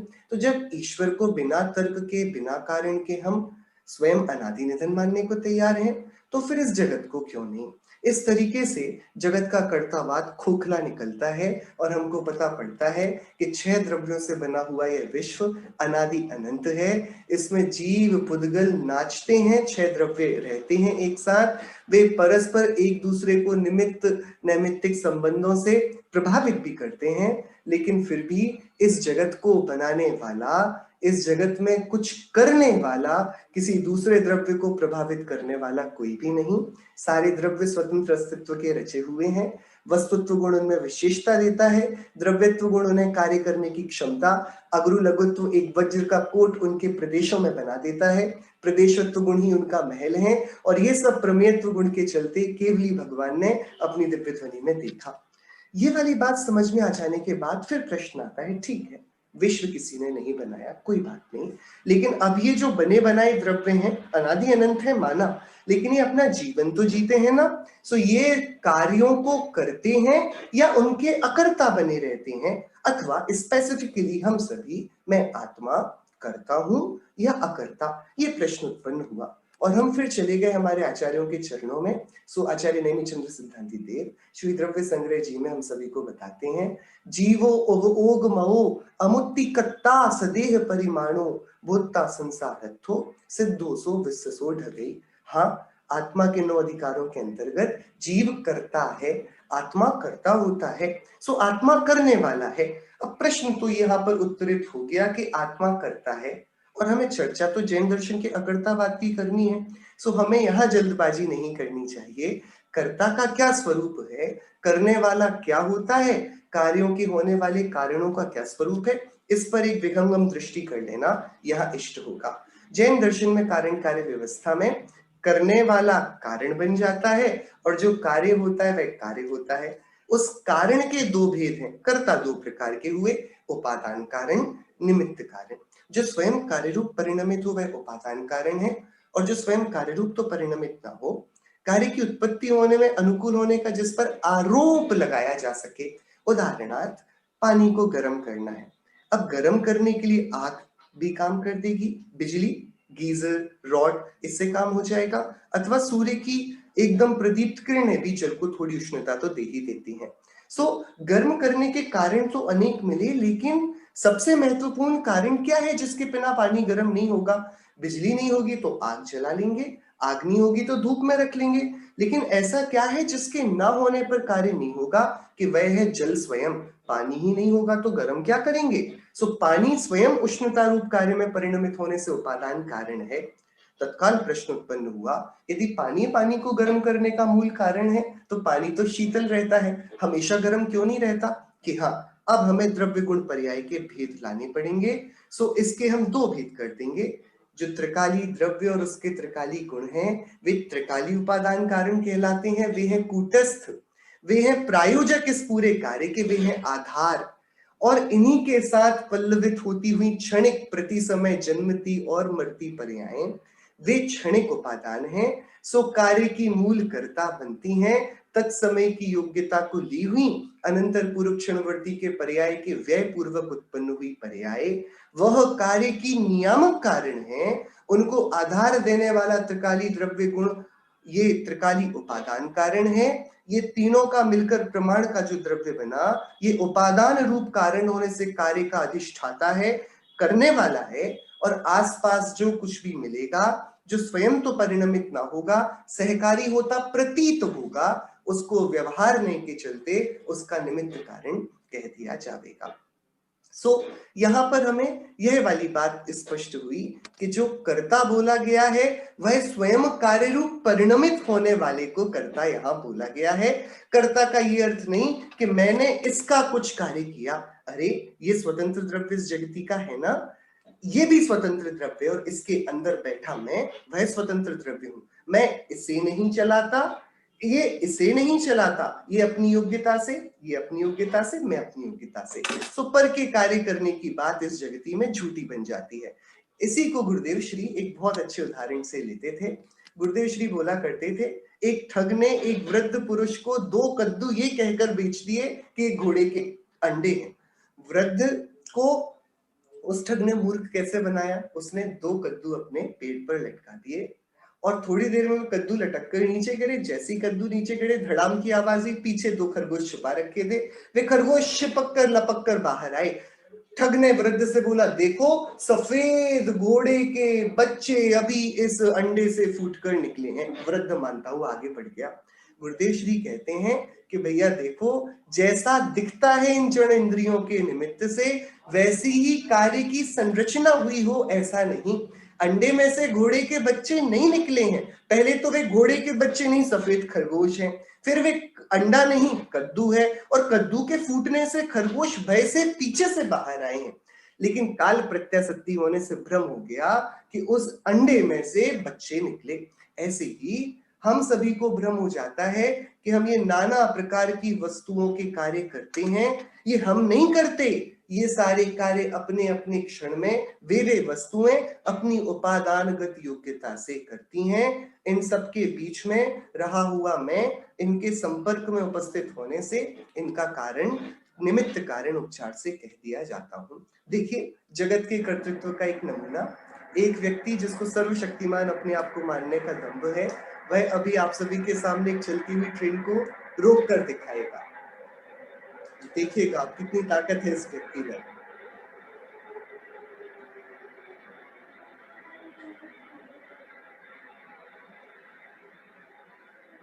और देखिए इसने अपने पुरुषार्थ से उस ट्रेन को रोक लिया। यही हालत हमारी है, हम रुकती हुई ट्रेन को रोकना जानते हैं, हम उठते हुए फोन को उठाना जानते हैं, हम अपने घर की दीवारों को नहीं उठाने का उद्यम करते क्योंकि वो उठती नहीं। ऐसे ये व्यक्ति चलती हुई ट्रेन को अपने बाहुबल से चलाने में समर्थ है, स्वयं इसमें कोई ताकत नहीं, और यही हमारे कर्तृत्व की मूर्खता का पूरा विज्ञापन है। हम होते हुए कार्यों के कर्ता बनते हैं। हमको दर्पण दिखाने के लिए महाकवि पंडित बनारसी दास जी ने 2 उदाहरण अपने ग्रंथ नाटक समय सार में लिए। उन्होंने बोला, जगत की मूढ़ कर्ता बुद्धि में ग्रस्त जन इस जगत के सही स्वरूप को नहीं जानता। उन्होंने खेल की बात करी, चौपड़ का खेल है, उसको खेलने कोई बुद्धिमान व्यक्ति बैठे तो जीतेगा ये हारेगा, उसकी बुद्धि निर्णय नहीं करती, भाग्य निर्णय करता है। ये जगत में हम जो भी कार्य करते हैं, मूढ़ जगत के जीव स्वार्थ सिद्धि के लिए बाह्य वस्तु में बहुत उद्यम करते हैं, मेहनत करते हैं, लेकिन होता वही है जो ललाट पर भाग्य में लिखा हो। कर्म चक्र का ऐसा ही स्वभाव है। इस जगत में बाहर में हम पासे भी फेंकने का उद्यम क्या करें, जगत में जो कार्य होते हैं अपने होने योग्य होते हैं, हमारा उनमें कुछ कर्तृत्व चलता नहीं। पर वस्तु का जीव करता है, पर वस्तु में पुरुषार्थ चलता नहीं। ये वाली बात चौपड़ के उदाहरण से पंडित बनारसी दास जी ने अपने ग्रंथ में निर्णीत करी। और तब हमको बहुत मजा आया कि चलो हम तो कुछ भी नहीं करते, बढ़िया है, आराम, पैर फैलाओ, पलंग में लेटो और आराम करो, हम तो अकर्ता है ना। कि नहीं, तत्काल श्री गुरु निकल कर आए और उन्होंने बोला ऐसे तो ये पथभ्रष्ट हो जाएगा, जीव अकर्ता तो है पर वस्तु का, लेकिन क्या ये कुछ नहीं करता? अरे आत्मा ज्ञानम स्वयं ज्ञानम ज्ञानादन्यत् करोति किम, आत्मा ज्ञान वाला है, ज्ञान है और ज्ञान के अलावा कुछ नहीं करता। कुछ नहीं करता, बहुत बढ़िया है। अरे कुछ कैसे नहीं करता? ज्ञान करता है ना। तो तुरंत पंडित बनारसी दास जी दूसरा खेल हमको खेलने के लिए ले गए और उन्होंने बोला अब देखो, यदि तुम मूर्ख हो और शतरंज खेलने को आ गए हो तो अब तुम्हारी जीत असंभव है, कि शतरंज में भाग्य नहीं चलता, बुद्धि ही चलती है। ऐसे ही हमारे महामुनिराज मोक्ष मार्ग में निपुण साधुजन कुशलता से चलते हैं, स्वपर का लक्षण विचारते हैं, व्यर्थ के बाह्य उत्पाद क्रिया कांडों को छोड़ देते हैं, अपने आत्माधीन गुणों को साधते हैं और अपने शुद्ध अभय स्वरूप का चिंतन ध्यान कर सुख को प्रकट करते हैं। यह सुविवेक चक्र का स्वरूप है, आत्माधीन सम्यक पुरुषार्थ की ये बात है। सो अकर्ता स्वरूप है तो मैं जगत के प्रत्येक कार्य के लिए उदास हो जाऊं, उसको उपेक्षित कर दूं, जगत में मेरी इच्छा से कुछ होता नहीं। लेकिन उसी समय मेरा अंतर जगत जो है, चैतन्य नगर जो है, इसमें मेरी इच्छा के बिना कुछ नहीं होता। मैं चाहूं तो अभी नरक निगोद का निर्माण करता हूं अपनी स्वच्छंदता से, प्रमाद से, अविवेक से, और मैं भी अपने विवेक का आश्रय लूं, चैतन्य की भावना भाऊं, भेद ज्ञान करूं, तो मैं ही मुक्ति रमणी को प्रकट कर सकता हूं। दो खेल हो गए, चौपड़ का खेल जगत की बाह्य रचना का है, शतरंज का खेल अंतर के विवेक का, भेद ज्ञान का है। बाहर के तो हम अकर्ता हैं, भाग्य दैवाधीन है, अंतर के पूर्ण करता है, ये हमारे पुरुषार्थाधीन है, मोक्ष मार्ग पुरुषार्थ का कार्य है, भवितव्य दैव के आधार से ये चलता नहीं। तीसरा खेल जो जैन महापंडितों आचार्यों द्वारा ही बनाया गया है, जगत में इसको सांप सीढ़ी कहते हैं, लेकिन इसके सबसे पुराने अवशेष जो मिलते हैं दूसरी शताब्दी के, वह जैन पंडितों आचार्यों द्वारा बनाए गए ये ग्रंथ हैं। ये खेल हैं, मोक्ष पाटम या ज्ञान चौपर नाम से हमारे यहाँ जाने जाते हैं। इसमें दो बातें होती हैं, एक होता है सर्प जो ऊपर चल रहे आदमी को नीचे अपनी पूंछ तक ले आता है काट कर, और एक होती है सीढ़ी जो नीचे खड़े आदमी को ऊपर पहुंचा देती है। ये वाली बात कर्ता और अकर्तावाद से जीवन में शांति लाने के मंत्र को बनाती है। हम सभी अंतर में योग्य पुरुषार्थ करें, भेद ज्ञान की भावनाओं को, वैराग्य भावनाओं को, क्षमा शांति के पाठ को निरंतर संचरें, उसका बहुत बहुत भावना प्रधान अध्ययन करें। और यदि फिर कोई व्यवधान उपस्थित हो जाए, दैववश कोई सर्प आकर उपस्थित हो जाए, तो वह जो होगा कार्य सो वह तो होने योग्य होगा। हम समता का त्याग ना करें, उसके कारण हमारी अंतरंग पुरुषार्थ का ये चक्र नहीं रुकना चाहिए। सो बाहर की परिस्थितियों में तो हम उदयाधीन विचरें, जो हुआ अच्छा हुआ, होने योग्य हुआ, सही हुआ गलत हुआ का प्रचार हम ना करें। हम तो अपनी सीढ़ियों पर आत्माधीन पुरुषार्थ करते रहें, पहले से चौथे की सीढ़ी पर छलांग मारें, चौथे से सातवें की सीढ़ी पर छलांग मारें, सातवें से 12वें 13वें पर पहुंच जाएं। ऐसी छलांग मारकर हम सिद्धत्व को पहुंचेंगे, इस सिद्धशिला में पहुंचेंगे तो सम्यक कर्तावाद और जगत क्या प्रति अकर्तावाद, ये वाली वस्तु हमारे जीवन में सम्यक पुरुषार्थ लावेगी। अंत में जैन आचार्यों द्वारा जो हमारा कर्तव्य अवश्य करने योग्य अकर्तावाद का जो महासिद्धांत कि मैं परद्रव्य का कुछ नहीं करता, इसमें जो कर्तव्यवाद की महासीख जुड़ी हुई है कि आद हिदम कादव्यम, अरे साधर्मी जीव मुमुक्षु भव्य, तू अपनी आत्मा का हित कर, क्योंकि आद हिदम कादव्यम, आत्महित करना चाहिए। और यदि दैव में, योग्यता में, बाहर में यदि संभव हो और बनाव बनता हो, तो दूसरों को भी आत्महित के मार्ग में लगाना चाहिए, परहित भी करना चाहिए। लेकिन यदि ये दुकानदारी ही खोल ली जाए कि पर वस्तुओं का ही उपकार सबकी व्यवस्था की जाएगी, तो नहीं। आद हिद पर हिदादो, आत्महित और परहित में तो आद हिदम सुट्ठु कादव्यम, आत्महित ही अच्छी तरह करना चाहिए। हम सभी परद्रव्य में मेरा कर्तृत्व नहीं चलता है, मेरा एक ज्ञान का, ज्ञाता दृष्टा जानने का कार्य है। जो ज्ञाता है वो कर्ता नहीं होता, जो करता है वो ज्ञाता नहीं होता। तो मैं ज्ञायक स्वरूप की भावना भाता हुआ, ज्ञाता दृष्टा रहता हुआ आत्महित को साधूं, मोक्ष मार्ग में स्वरूपाधीन पुरुषार्थ करूं और व्यर्थ की कर्तृत्व की मूढ़ताओं का त्याग करूं और जीवन में शांति का शुभागमन मेरे अति शीघ्र होवे, इसी मंगल भावना से जय जिनेंद्र। समय सीमा के उल्लंघन के लिए क्षमा चाहूंगा और इतने संक्षिप्त समय में इतने विस्तृत विषय को साथ में न्याय नहीं कर पाया हूँ, तदर्थ अध्यक्ष महोदय एवं विशेषज्ञ महोदय मुझे अवश्य क्षमा करेंगे ही। धन्यवाद। बहुत बहुत धन्यवाद अनुभव जी करेली को, जिन्होंने अकर्तावाद से जीवन में शांति इस विषय पर बहुत सुंदर तरीके से विश्लेषण पीपीटी के माध्यम से और बहुत सारे लौकिक उदाहरणों का सहारा लेकर के उन्होंने सिद्धांत की बहुत सुंदर व्याख्या की है। और अब मैं इस गोष्ठी के अंतिम वक्ता के रूप में बुलाना चाहूंगा पंडित सोनू जी शास्त्री अहमदाबाद से, जिन्होंने पंडित टोडरमल स्मारक से 1998 में 1998 में शास्त्री किया है। आपने इंग्लिश एवं हिंदी से एमए किया है, आप नेट क्वालिफाइड हैं, अभी आपकी पीएचडी भी चल रही है और वर्तमान में आप इसरो अहमदाबाद में राजपत्रित अधिकारी गजेटेड ऑफिसर के पद पर कार्यरत हैं।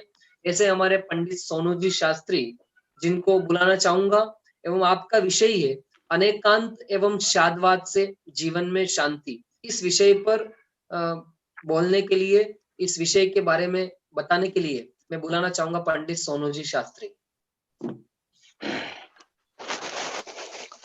श्रीमत् परम गंभीरम स्याद्वाद मोग लांछनम जीया त्रैलोक्यनाथस्य शासनम जिन शासनम। शाश्वत धाम के पंचकल्याणक प्रतिष्ठा महोत्सव और भव्य जिनालय स्थापना का जो वार्षिक उत्सव चल रहा है, उसके अंतर्गत इस गोष्ठी में अनेक विद्वानों द्वारा आगम के महत्वपूर्ण विषयों पर महत्वपूर्ण चर्चा की जा रही है। गोष्ठी के सत्र के सम्माननीय अध्यक्ष जेपी दोषी जी, मेरे प्रिय मित्र मनीष जी और साथी वक्तागण शुभम जी, ज्ञाता जी, अनुभव जी, सभी ने बहुत महत्वपूर्ण बिंदुओं को स्पर्श करते हुए क्रमबद्ध पर्याय, वस्तु स्वातंत्र्य और अकर्तावाद की चर्चा की। मेरा विषय है अनेकांत एवं स्याद्वाद और जीवन में शांति। अक्सर ऐसी संगोष्ठियों में हम ये देखते हैं कि विश्व शांति शब्द का भी प्रयोग किया जाता है, और मैं वही सोच रहा था कि शायद विषय यही है, अनेकांत, स्याद्वाद और विश्व शांति। लेकिन बाद में देखा मैंने ध्यान से तो जीवन में शांति लिखा हुआ था। हम स्याद्वादी हैं, अगर विश्व शांति शब्द का भी प्रयोग किया जाए तो कोई उसमें अति नहीं है, वो भी अनेकांत और स्याद्वाद की दृष्टि में पूरी तरह खरा उतरता है। वास्तव में यदि हमारे जीवन में शांति है तो संपूर्ण विश्व हमारे लिए शांतिमय ही है, वही विश्व शांति है। प्रत्येक द्रव्य गुण पर्याय अपने स्वद्रव्य, स्वक्षेत्र, स्वकाल और स्वभाव में अवस्थित है, उस मर्यादा का उल्लंघन नहीं करता है, तो द्रव्य दृष्टि से तो संपूर्ण विश्व शांतिमय है ही, पर्याय की मर्यादा का भी उल्लंघन नहीं करता है, इसलिए विश्व तो शांत है ही। लेकिन यदि कहीं अशांति है तो अशांति जीव की मान्यता और प्रवृत्ति में है।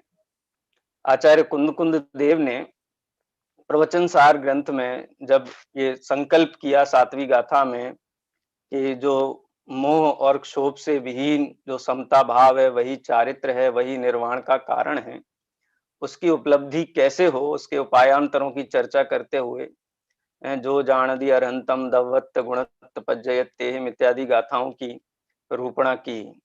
83वीं गाथा में बहुत स्पष्ट रूप से कहा कि दव्वादियेषु मूलो भावो जीवस् हवदि मोहो पि खुव्वदि तेणु छन्नो पप्पा रागम व दोषम व।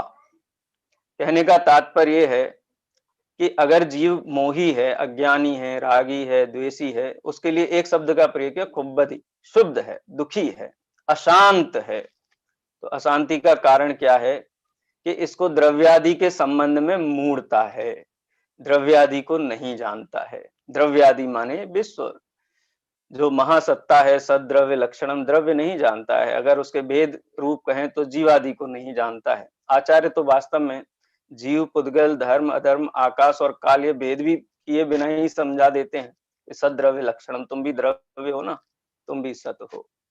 तो ये जो द्रव्य हैं उनके संबंध में अज्ञान क्या है? द्रव्य अनेकांतमय है। प्रत्येक द्रव्य अनेके अंतः यस्य सः अनेकांतः, प्रत्येक द्रव्य में परस्पर विरोधी अनंत धर्म युगल पाए जाते हैं और ये जीव उस व्यापक द्रव्य को जानता नहीं है, उसके संबंध में अज्ञान है। तो ये कल्पना करता है कि द्रव्य नाशवान है। इहलोक भय, परलोक भय, अगुप्ति भय, अरक्षा भय, अकस्मात भय, मरण भय, वेदना भय, अनेक प्रकार के भयों से भयभीत रहता है। और इसके मन में ये संकल्पना चलती रहती है कि मैं नष्ट हो जाऊंगा, मैं दूसरे को नष्ट कर दूं, दूसरा मुझे नष्ट कर देगा। ये सारी की सारी परिकल्पनाएं इसलिए चलती हैं, इसलिए क्षुब्ध रहता है, इसलिए दुखी रहता है, क्योंकि ये वस्तु के स्वभाव को जानता नहीं है, उसके स्वरूप को जानता नहीं है। वस्तु अनेकांतात्मक है। अनेकांत किसे कहते हैं, इसकी परिभाषा हमने थोड़ी संक्षेप में देखी कि अनेक धर्म युगलों का एक साथ रहना। ये अनंत धर्म है क्या, क्या स्वरूप है इनका?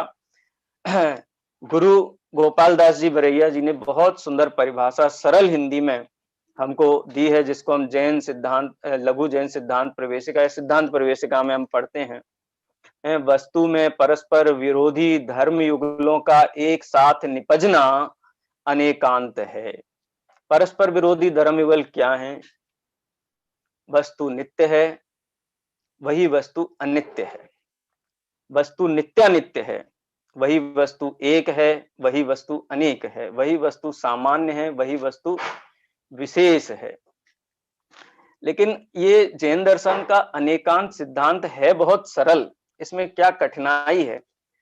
कठिनाई है कि लोग इस सिद्धांत को जैसा जिन शासन में, जैन आगमों में, परमागमों में बताया गया है उस रूप में नहीं समझते। और ये अज्ञान अनेकांत सिद्धांत और स्याद्वाद सिद्धांत के संबंध में कोई जन सामान्य का नहीं है। ये बहुत चिंता का विषय हमारे लिए कि हम इसकी चर्चाएं उतनी नहीं करते हैं जितनी करनी चाहिए। बहुत हायर लेवल पे अनेकांत और स्याद्वाद के संबंध में विसंगतियां हैं। इसका एक थोड़ा सा नमूना मैं आपको देना चाहता हूँ, दो देता हूँ एक की जगह। एक नमूना है, हरमन जैकोबी ने अनेकांतवाद के विषय में काफी कुछ लिखा। उनके रेफरेंस से हिरियन्ना ने भारतीय दर्शन एक पुस्तक लिखी, उसके अंतर्गत जैन दर्शन के संबंध में काफी विवेचन प्रस्तुत किया। और जहां अनेकांत स्याद्वाद का उन्होंने जो बखान किया है, विस्तार किया है, अगर सभा में अगम उपस्थित हो तो शायद उन्होंने, अगर दर्शन उनका विषय रहा हो तो उन्होंने उसमें पढ़ा होगा, क्योंकि सिविल सर्विसेज में एक बहुत इंपॉर्टेंट रेफरेंस बुक है हिरियन्ना का भारतीय दर्शन नामक की पुस्तक जो है। वहां पर वो स्याद्वाद का अर्थ करते हैं परहैप्स, शायदवाद, और वो अपने मन से नहीं करते हैं। हरमन जैकोबी, जिन्होंने भारतीय ओरिएंटल स्टडीज में बहुत बड़ा नाम है वेस्टर्न वर्ल्ड में, और जब वो वेस्टर्न की छाप लग के आता है तभी उसको सत्य माना जाता है। तो वो कहते हैं कि जैन किसी वस्तु के संबंध में अनिश्चयवादी हैं।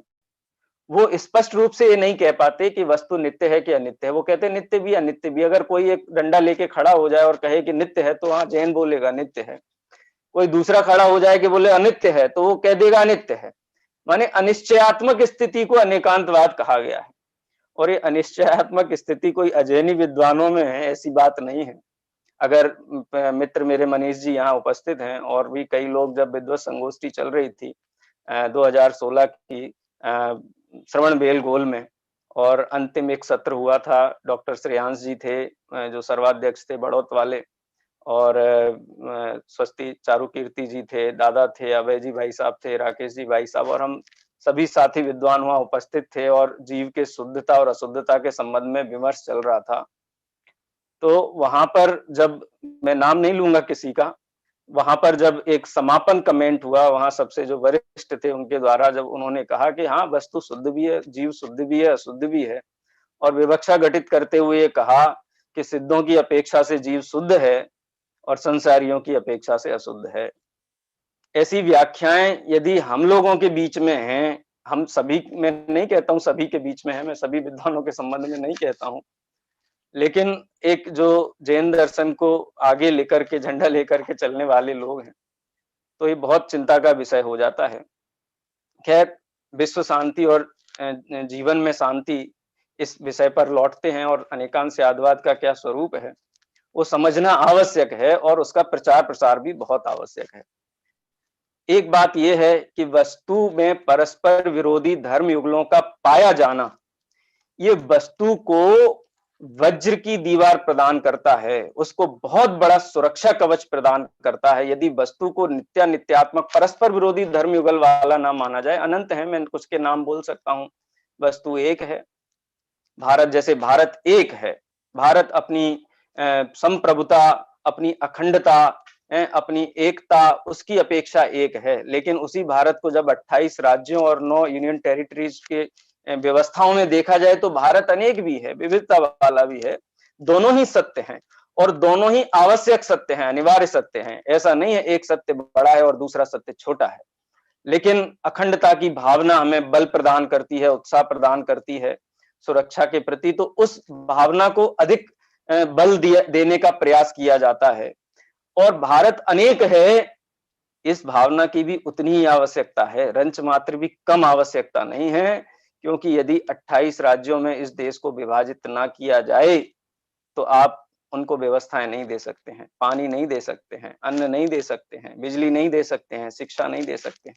अरे 28 और 9 37 भागों में ही विभाजित करते हैं। अरे एक राज्य को संभागों में विभाजित करते हैं, संभाग को जिलों में विभाजित करते हैं, जिलों को कस्बों में विभाजित करते हैं, पंचायतों में विभाजित करते हैं, मोहल्लों और वार्डों में विभाजित करते हैं, वार्ड के मकानों को भी नंबर दे करके 1 नंबर, 2 नंबर, 3 नंबर के मकान में विभाजित करते हैं। अरे मकान के अंदर भी ये मेरा कमरा है, ये पिताजी का कमरा, ये मम्मी का कमरा, ये मेरा कमरा, ये भाई का कमरा, कमरों में विभाजित करते हैं, रसोई में विभाजित करते हैं। अरे कमरे के अंदर भी ये कपड़ों की अलमारी, ये किताबों की अलमारी, कितना भेद चलता है। क्या इन भेद व्यवस्थाओं के बिना क्या हम सुखपूर्वक और शांति पूर्वक व्यवस्थाओं का भोग कर सकते हैं? बहुत अच्छा लगा जब अनुभव ने अकर्तावाद के सिद्धांत में कर्तावाद का भी उल्लेख किया। हम अकर्तावाद, हमारे माथे पर इतना हावी हो जाता है कि हम द्रव्य को उसकी पर्यायों का कर्ता कहने में भी हिचकिचाने लगते हैं। बिल्कुल नहीं हिचकिचाना चाहिए। वस्तु की व्यवस्था है, अखंड व्यवस्था है, शाश्वत व्यवस्था है। प्रत्येक वस्तु कर्ता भी है और अकर्ता भी है, पर की अकर्ता है, स्व की कर्ता है। लेकिन अकर्तावाद को इसलिए ज्यादा प्रचारित प्रसारित किया जाता है, मैं आलोचना नहीं करता हूं अकर्तावाद की बात करने वालों की, क्योंकि जगत कर्ता संबंधी जो बहुत मोटी मिथ्या मान्यता है, बहुत बड़ा छल है, कहना चाहिए जीव मात्र के साथ बहुत बड़ा विश्वासघात है जो सृष्टिकर्तावाद के नाम पे चलाया जाता है। वहां अकर्तावाद को मुख्य करना योग्य है, लेकिन प्रत्येक द्रव्य अपना कर्ता है।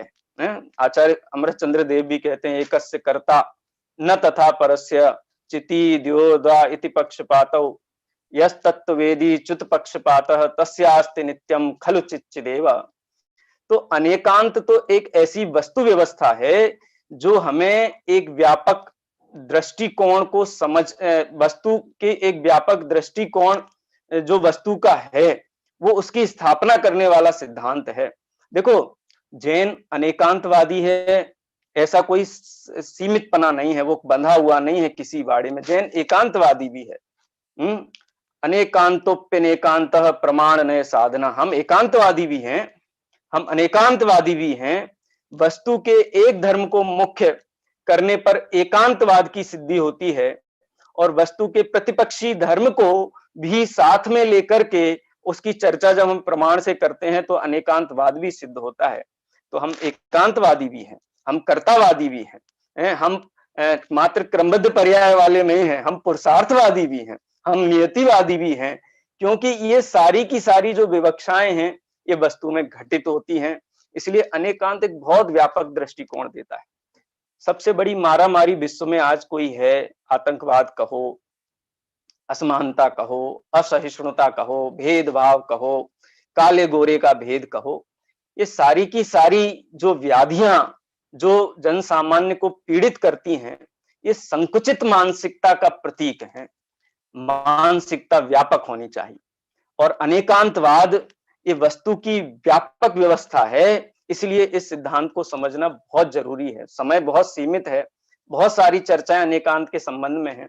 मैं यहाँ पर सिद्धसेन दिवाकर जो बहुत एक समर्थ आचार्य हुए हैं, वो दिगंबर हैं या श्वेतांबर हैं, इस संबंध में काफी विद्वानों में विवाद चलता है, लेकिन दिगंबर ग्रंथों में भी उनकी गाथाओं का बहुत आदर के साथ उल्लेख किया जाता है। श्वेतांबर आचार्यों ने उनके ग्रंथ के ऊपर टीकाएं लिखी हैं, इसलिए थोड़ा परहेज देखने में मिलता है, लेकिन उनके द्वारा लिखा गया जो सम्मयी सुत्तम ग्रंथ है, उसमें जो नए कंडिका है शायद, उसका ही जो पहला मंगलाचरण है, वहां पर बहुत सुंदर उन्होंने कहा, जेण विना लोगस व्यवहारो सव्वहाणाणिव्वणये तस्य भुवनेक गुरुणो नमो अड़ेयंत वायस्य। अनेकांतवाद के बिना हम कहा ना, देश की व्यवस्था नहीं चल सकती अगर उसको एक और अनेक नहीं माना जाए। जैसे सिद्धसेन दिवाकर कहते हैं कि दुनिया की एक व्यवस्था भी अनेकांतवाद के बिना नहीं चल सकती है। ऐसे अनेकांतवाद को मैं नमस्कार करता हूं।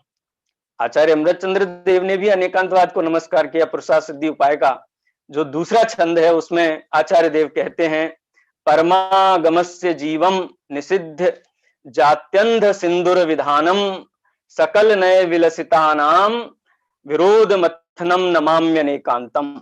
अनेकांतवाद को नमस्कार किया, क्योंकि नहीं तो जन्म से अंधे जो व्यक्ति हैं वो हाथी को देख करके झगड़ पड़ेंगे। ये अनेकांतवाद उन अंधों की आंखें खोलने वाला है, जिससे कि वो हाथी माने वस्तु व्यवस्था की समग्रता को समझ सकें और समस्त विरोध का नाश करके जीवन में सुख और शांति प्राप्त कर सकें।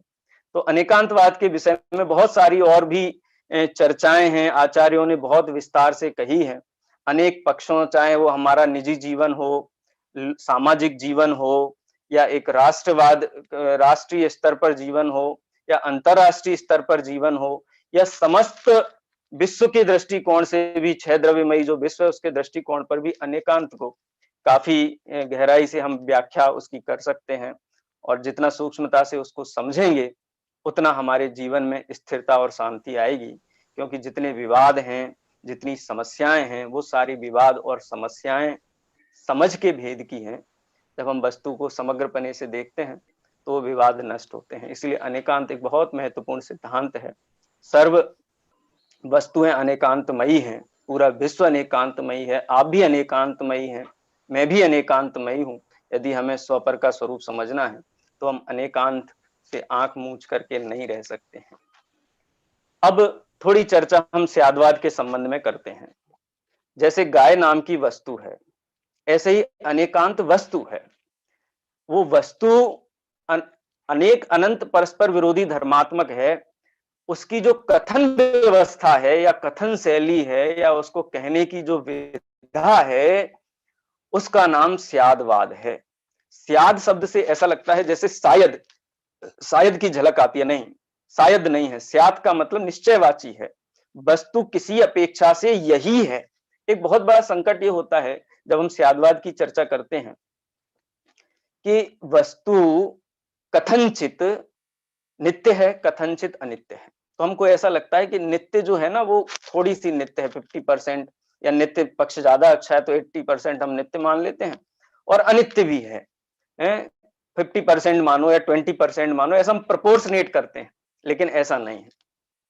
वस्तु जब उसके ध्रुवत्व की अपेक्षा से, उसके अनादि निधन की पने की अपेक्षा से देखा जाए तो वस्तु नित्य ही है, सर्वथा नित्य है। सर्वथा शब्द का भी हम प्रयोग कर सकते हैं यदि अपेक्षा प्रकट की गई है तो। दादा का वो ही और भी वाला बहुत सुंदर एक दृष्टांत है। दृष्टांत माने उनका एक अनुभव है जीवन का। एक झांकी में भी के ऊपर पैर रख करके और ही के ऊपर पैर रख करके और भी का झंडा ऊंचा करके एक बहुत सुंदर झांकी निकाली गई। वो इस बात का प्रतीक था कि जैन किसी अड़ियल रवैये को अपना के प्रति उनकी उपादेयता नहीं है, वो हमेशा भी के साथ चलते हैं, सभी के साथ समन्वय के साथ चलते हैं, इसलिए भी को स्वीकार है, तू भी सच मैं भी सच, इस मान्यता में विश्वास करते हैं। लेकिन ऐसा स्यादवाद का स्वरूप नहीं है। स्यादवाद में ही भी है और भी है। ये थोड़ा हमको समझना पड़ेगा। कई लोग ने इस संबंध में सुना होगा कि जहां अपेक्षा स्पष्ट हो, अपेक्षा सहित कथन हो, वहां पर ही का प्रयोग, सर्वथा का प्रयोग किया जाता है उसके उस भाव को स्पष्टपने से प्रकट करने के लिए। जैसे हम कहें ये व्यक्ति अपने पुत्र की अपेक्षा से पिता है, अब आप इसमें वाक्य में ही का प्रयोग करना पसंद करेंगे कि भी का प्रयोग करना पसंद करेंगे? हैं? ये व्यक्ति अपने पुत्र की अपेक्षा से पिता भी है, क्या हम ऐसा कह सकते हैं? बिल्कुल नहीं कह सकते। इसमें तो बहुत सारे विसंवादों को की उत्पत्ति हो सकती है। इसलिए हम यही कहते हैं ये व्यक्ति अपने पुत्र की अपेक्षा से पिता ही है, अपने भांजे की अपेक्षा से मामा ही है। लेकिन जब अपेक्षाएं न रखी गई हो तब ये कहते हैं कि हाँ ये पिता भी है, पुत्र भी है, मामा भी है, भाई भी है, दुकानदार भी है, व्यापारी भी है, बहुत सारी कथन उसके संबंध में किए जा सकते हैं। तो इसको स्यादवाद कहते हैं। स्यादवाद एक बहुत बड़ा एक वक्तृत्व कला है, एक व्यवस्था है, बहुत सुंदर व्यवस्था है। एक बहुत सुंदर श्लोक है, मैं वीर सागर जी भाई साहब की जो एक निबंधों का संग्रह है वहां मैंने पढ़ा, किसी ग्रंथ का है, किसी व्यवहार ग्रंथ से ही होगा, कि एक भूखा व्यक्ति था। क्योंकि समय कम है इसलिए थोड़ा आपके दिमाग में ये स्यादवाद थोड़ा बैठ जाए, इसके लिए मैं थोड़ा इसके ऊपर दृष्टांत को देना चाहता हूँ। वे समय की मर्यादा है, समय मेरे ख्याल से थोड़ा ही है, तो मैं स्यादवाद के संबंध में एक खाली बात कह करके अपने बात को विराम दूंगा। एक बहुत सुंदर श्लोक वहां पे, एक कोई गरीब व्यक्ति था, दरिद्र व्यक्ति, विद्वान था लेकिन दरिद्र था, धन नहीं था उसके पास में। तो उसने परदेश गमन किया और एक नगर में जाकर के वो रास्ते में बहुत परेशान हुआ, भूख से पीड़ित, प्यास से पीड़ित बहुत रहा। लेकिन उसको ऐसा लगा कि मैं राजा के दरबार में जाऊं और राज्य आतिथ्य का मैं लाभ लूं। उसको एक ऐसी भावना हुई, वो राजा के दरबार में पहुंचा तो द्वारपाल ने रोक लिया वहां पर और बोला कि कैसे अंदर घुसे चले जाते हो? बोले तुम नहीं जानते क्या, ये जो नगर के राजा है ये मेरे भाई हैं। तो द्वारपाल घबरा गया एकदम से, अंदर आके सूचना दी कि आपके भाई आए हैं।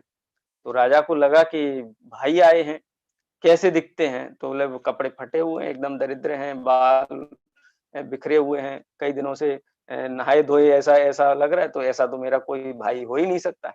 लेकिन उन्होंने बोला बुलाओ अंदर, बुलाया उसको। अंदर आकर के राजा ने कहा कि भाई कैसे तुम भाई कहते हो, मैं तो तुमको जानता ही नहीं। तो ये कला है, वक्तृत्व कला है, स्यादवाद की कला है, जहाँ निश्चय नय, व्यवहार नय, सद्भूत नय, असद्भूत नय, उपचरित नय, अनुपचरित नय, बहुत सारी नए विवक्षाओं से अनेक कथन किए जाते हैं, सापेक्ष कथन किए जाते हैं। और वो सापेक्षता उन कथनों की शुद्धि करते हुए, जिस प्रकार से भोजन को नमक शुद्ध कर देता है, ऐसे ही स्यादवाद ये आपके वचन को शुद्ध कर देता है। तो उसने क्या कहा, आपदा च मम माता तव माता च संपदा, आपदा संपदे भगिन्यौ तेना हम तव बांधव। कि मैं आपदा का पुत्र हूं और आप संपदा के पुत्र हो, आप राजा हो, हैं? और जहां संपत्ति होती है वहां विपत्ति होती है, इसलिए संपत्ति और विपत्ति दोनों बहनें हैं। तो हम दोनों बहनों के पुत्र हैं, इसलिए मौसेरे भाई हुए। तो ये स्यादवाद कला, इस अपेक्षा से भाई भी हैं। तो ये जैसे हम कहते हैं ना, मैं शुद्ध भी, शुद्ध हूं, अशुद्ध हूं, एक हूं, अनेक हूं, ये वस्तु के अनेक धर्म हैं। उनमें उन धर्मों को बिना अपेक्षा यदि कहा जाए, निरपेक्ष कहा जाए तो वो मिथ्या है, और सापेक्ष कहा जाए तो सत्य है। ऐसे ही अड़ जाए नहीं, भाई हूं, एकांत से भाई हूं, एकांत से नहीं, अपेक्षा है, विवक्षा है। वो अपेक्षा क्या है? अपेक्षा स्पष्ट है तो कल्याण है, और अपेक्षा स्पष्ट नहीं है तो विसंवाद है, डंडे पड़ेंगे, कोड़े पड़ेंगे, जेल में जाना पड़ेगा। तो अनेकांत को प्रस्तुत करने वाली सुंदर शैली, इसका नाम स्यादवाद है। स्यादवाद, एक और मैं बात यहाँ कहना चाहता हूं, मैं कई बार देखता हूं कि दो व्यक्ति खड़े हुए हैं, बीच में 9 का अंक बना हुआ है। एक व्यक्ति कहता है ये 6 है, दूसरा व्यक्ति कहता है ये 9 है। तो हम देखते हैं कि हाँ ये बात सही है, वस्तु में अनेक धर्म है, अपना अपना एंगल है, सबका अपना अपना नजरिया है। क्या हमारे नजरिए से वस्तु व्यवस्था चलेगी? यदि हम, क्या हमारा नजरिया ही एकमात्र सत्य है कि नहीं, सामने वाले का नजरिया भी स्वीकार कर लो, अपना भी नजरिया ठीक है, तो क्या एक ही चित्र को 9 और 6 कहा जा सकता है? यदि गणित में 9 और 6 को 9 मान करके, 9 को 6 मान करके यदि गणना की जाए, कैलकुलेशन किए जाए, सवाल सॉल्व किए जाए, तो सवाल का सही उत्तर पाया जा सकता है? बोले नहीं, दृष्टिकोण वही सत्य है जो वस्तु व्यवस्था को प्रस्थापित करे, जो वस्तु व्यवस्था को प्रकट करे। वास्तव में वो अंक जहां लिखा हुआ है ना, उस स्थान को व्यापक रूप से देखने की आवश्यकता है, उसके आधार पर निर्णय किया जाएगा ये 6 या 9 है। तो किसी व्यक्ति का एकांत दृष्टिकोण वस्तु की स्थापना नहीं करता है।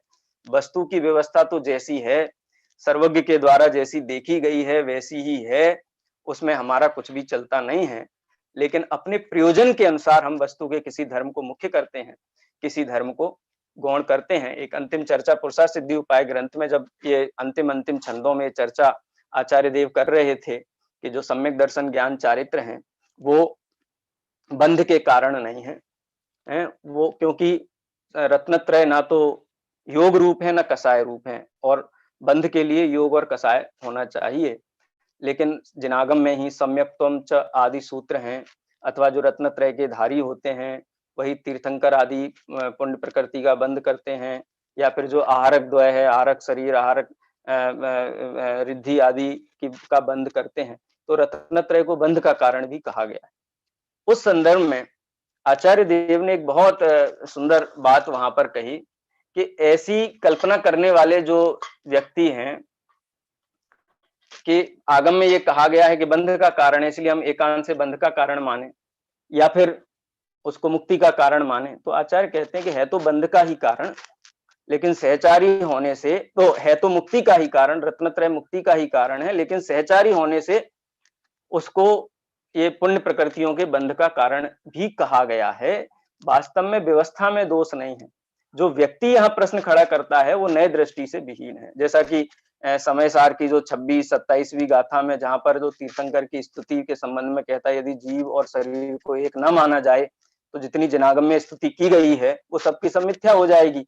तब भी वहां आचार्य ने यही कहा कि तुम नए दृष्टि में निपुण नहीं हो, नए व्यवस्था को नहीं समझते हो, स्याद्वाद को नहीं समझते हो। बहुत सुंदर श्लोक आचार्य कहते हैं, सम्यक तो चारित्राभ्याम तीर्थंकर आहार कर्मणो बंधः यो अपि उपदिष्टः समये न नए विदाम सो अपि दोषाय। नए जानने वाले यदि रत्नत्रय को बंध का भी कारण कहें तो कोई दोष नहीं है, सहचारी पन्ने की अपेक्षा ठीक बात है। लेकिन अगर उसको यथार्थ पने देखा जाए, निश्चय नए से देखा जाए तो बंध का कारण नहीं है। ये स्याद्वाद में व्यवस्था है, इसको समझना बहुत आवश्यक है। और जिनवाणी का अमोघ लांछन भी स्याद्वाद कहा गया। पंडित टोडरमल जी ने जहां पर शास्त्र भक्ति के अन्यथा स्वरूप का प्रकरण लिया, वहां ये कहा कि जिनवाणी का भी अन्यथा भक्ति है, अन्यथा भक्ति करता है। किस प्रकार से? जिनवाणी है स्याद्वाद लक्षण वाली, लेकिन स्याद्वाद को समझता ही नहीं है। जो स्याद्वाद मुद्रा से अंकित वचन नहीं है उनको जिनवाणी नहीं माना जा सकता है। लेकिन ये आस्तिक्य, वीतरागता, अहिंसा आदि से उसको जिनवाणी मानता है। तो वास्तव में वो जिनवाणी को, क्योंकि लक्षण के बिना कैसे उसका निर्णय करे। अन्य मत में भी वैराग्य का उपदेश, अहिंसा का उपदेश, सदाचार का उपदेश है, इसलिए जिनवाणी का लक्षण तो अविरोधीपना ही है। अविरोधो यदिष्टम ते स्वश्रेष्ठम दृष्टेन न बाध्यते। इस प्रकार से अनेकांत और स्याद्वाद जैन दर्शन के बहुत जबरदस्त सिद्धांत हैं। इन सिद्धांतों को समझ करके हमारा दृष्टिकोण व्यापक होता है। छोटी छोटी बातों के जो विसंवाद होते हैं, इष्ट अनिष्टपना होता है, इन विसंवादों को उपशमित करने में इनकी समझ बहुत आवश्यक है। हमारे जीवन के लिए बहुत उपयोगी है, मूलभूत हैं। आगम को अनेकांत स्याद्वाद समझे बिना अगर पढ़ेंगे तो जैनाभास होंगे। इसलिए समय हो गया है, अंकित जी का संकेत भी है, आप सभी इन सिद्धांतों को समझें, अपने जीवन में उतारें और जीवन में आपके शांति हो। लवंते सद्भक्ता शिव सुख समाजम, ऐसी भावना के साथ मैं यहाँ पर विराम लेता हूँ। जय जिनेन्द्र। बहुत बहुत धन्यवाद आदरणीय सोनू जी वैसाब को, जिन्होंने अनेकांत एवं स्याद्वाद के संबंध में पूरी दुनिया में किस प्रकार के मत चलते हैं, कितने बड़े बड़े लेखक राइटर क्या क्या अनेकांत और शादवाद का स्वरूप समझते हैं, और जैन दर्शन में अनेकांत एवं शादवाद का क्या स्वरूप है, इन सब का बहुत अच्छे से विश्लेषण किया।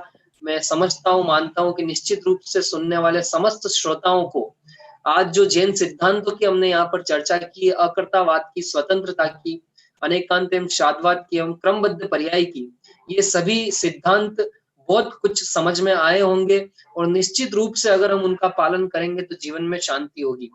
आज की हमारी गोष्ठी में बहुत सारे सम्माननीय अतिथि भी विराजमान हैं। हम समय की मर्यादा के कारण सबका सम्मान नहीं कर पाए हैं, लेकिन फिर भी मैं उनके नाम लेना चाहूंगा। श्रीमान वज्रसेन जी दिल्ली से, श्रीमान विनोद जी जैन यूके से, श्रीमान शांतिनाथ जी जैन पुणे से, अशोक जी बड़जत्या बड़ौदा से, प्रमोद जी जैन विदिशा से, श्री धनपाल जी गायक बांसवाड़ा से, एवं अनेक शास्त्रीय विद्वान जो इस गोष्ठी में जुड़े हुए हैं और इसका लाभ लिया। अब मैं हमारे विशेषज्ञ विद्वान आदरणीय डॉक्टर मनीष जी शास्त्री को बुलाने से पूर्व हमारे अग्रज संजय जी शास्त्री बड़ा मलेरा, अभी जयपुर में ही आप रहते हैं, उनसे निवेदन करूंगा कि वो आए और आगे की रूपरेखा में कुछ सूचनाएं बताएं। हाँ, जय जिनेंद्र। पूज्य गुरुदेव श्री को 100 वर्ष पहले समयसार की प्राप्ति हुई थी। इसके लिए सर्वोदय अहिंसा ट्रस्ट ने समयसार कहान संप्राप्ति वर्ष मनाने की घोषणा करी थी, तो उसके अंतर्गत हम कुछ कार्यक्रम करने वाले हैं। इसकी सूचना समकित जी शास्त्री खनियाधाना वाले वो यहाँ पर दे रहे हैं। समकित जी शास्त्री। सभी को सादर जय जिनेंद्र। अशरीरी होने का ये मार्ग है प्यारा, ग्रंथ समयसार हमें प्राणों से प्यारा। बहुत सुंदर ये समयसार संप्राप्ति वर्ष, कहान समयसार संप्राप्ति वर्ष हम सभी मना रहे हैं सर्वोदय अहिंसा ट्रस्ट के द्वारा, जिसके अंतर्गत जीवन हो जावे समयसार। ध्यान दें, जीवन हो जावे समयसार। इस योजना का संचालन सर्वोदय अहिंसा ट्रस्ट द्वारा किया जा रहा है, जिसके अंतर्गत बिना किसी उम्र के भेद के सभी जन ग्रंथादिराज समयसार की मूल गाथाएं, समयसार कलश मूल जो संस्कृत अमृतचंद्र आचार्य द्वारा लिखित है वह, एवं पंडित बनारसी दास जी द्वारा रचित नाटक समयसार, इन 3 कृतियों को आप कंठस्थ कर सकते हैं। जैसा कि आप स्क्रीन पर देख रहे हैं, आपके सामने यह समस्त जानकारी यहाँ पर प्रेषित की जा रही है। वास्तव में वास्तविक पुरस्कार तो जिनवाणी को कंठस्थ करना ही है, परंतु फिर भी प्रत्येक कृति के प्रथम 10 प्रतिभागियों को, जो भी कंठस्थ करेंगे, प्रथम 10 प्रतिभागियों को 5100 रुपए की राशि ट्रस्ट के द्वारा यहाँ से दी जाएगी, सर्वोदय अहिंसा ट्रस्ट के द्वारा दी जाएगी। और इसी समयसार संप्राप्ति वर्ष के अंतर्गत आप सभी लाभ लेना ना भूलें। आदरणीय पंडित राकेश जी शास्त्री नागपुर वालों के द्वारा, उनके निर्देशन में आदरणीय भाई साहब मनीष जी विराजमान हैं, ऐसे रमेश जी दाऊ, संयम जी शास्त्री आदि अनेक विद्वानों के द्वारा प्रतिदिन शाम को 6 से 7 बजे तक भी इस समयसार संप्राप्ति वर्ष के अंतर्गत मूल गाथाओं का अनुवाद, एक शब्द सह अनुवाद आदरणीय भाई साहब के द्वारा किया जाता है। आप सभी उसका भी लाभ लें। आगे भी हम अनेक प्रकार की गतिविधियां समयसार संप्राप्ति वर्ष के अंतर्गत लेकर आप सभी के साथ जोड़ेंगे। आप अन्य साधर्मियों तक भी इसकी सूचना पहुंचाएं, स्वयं भी कंठस्थ करें। जो संस्थान हमारे देश में संचालित हो रहे हैं, उनके भी विद्यार्थी इस प्रतियोगिता में उत्साह के साथ भाग ले सकते हैं। सभी के लिए यह प्रतियोगिता है और आप सभी अवश्य इसमें सम्मिलित होंगे। एवं हम गुरुदेव ने जो समयसार ग्रंथादिराज हमारे लिए प्रदान करके उसका जो हमारे लिए सारभूत उन्होंने बताया है, उसको हम सभी समझकर अपने जीवन को समयसारमय बनाएं। ऐसी भावना से जीवन हो जावे समयसार इस योजना का सर्वोदय अहिंसा ट्रस्ट के द्वारा यहाँ से संचालन किया जा रहा है। यह एक छोटी सी सूचना आपके लिए थी। अन्य जानकारी सर्वोदय अहिंसा के टेलीग्राम ग्रुप पर कब आपको सुनाना है, किसको आपको सुनाना है, यह सारी जानकारी आपको प्रेषित कर दी जाएगी। आप मुझसे संपर्क कर सकते हैं, आदरणीय संजय जी भाई साहब से संपर्क कर सकते हैं। जो भी कंठस्थ करें आप हमसे संपर्क कर सकते हैं। धन्यवाद। बहुत बहुत धन्यवाद आदरणीय संजय जी एवं समकित जी को, जिन्होंने सुंदर योजना की जानकारी हम सभी को दी है। और अब मैं बिना विलंब के सीधा चलता हूँ आज के हमारे विशेषज्ञ विद्वान आदरणीय डॉक्टर योगेश मनीष जी शास्त्री मेरठ से, उनसे निवेदन करूंगा कि वो अपना वक्तव्य प्रारंभ करें।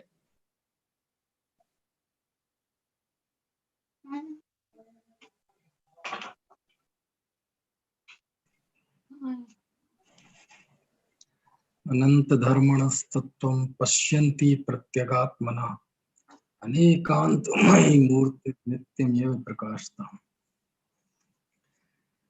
ये 4:45 हो चुके हैं और हमारे यहाँ तो 5:30 पौने 6 बजे ही बिल्कुल रात हो जाती है।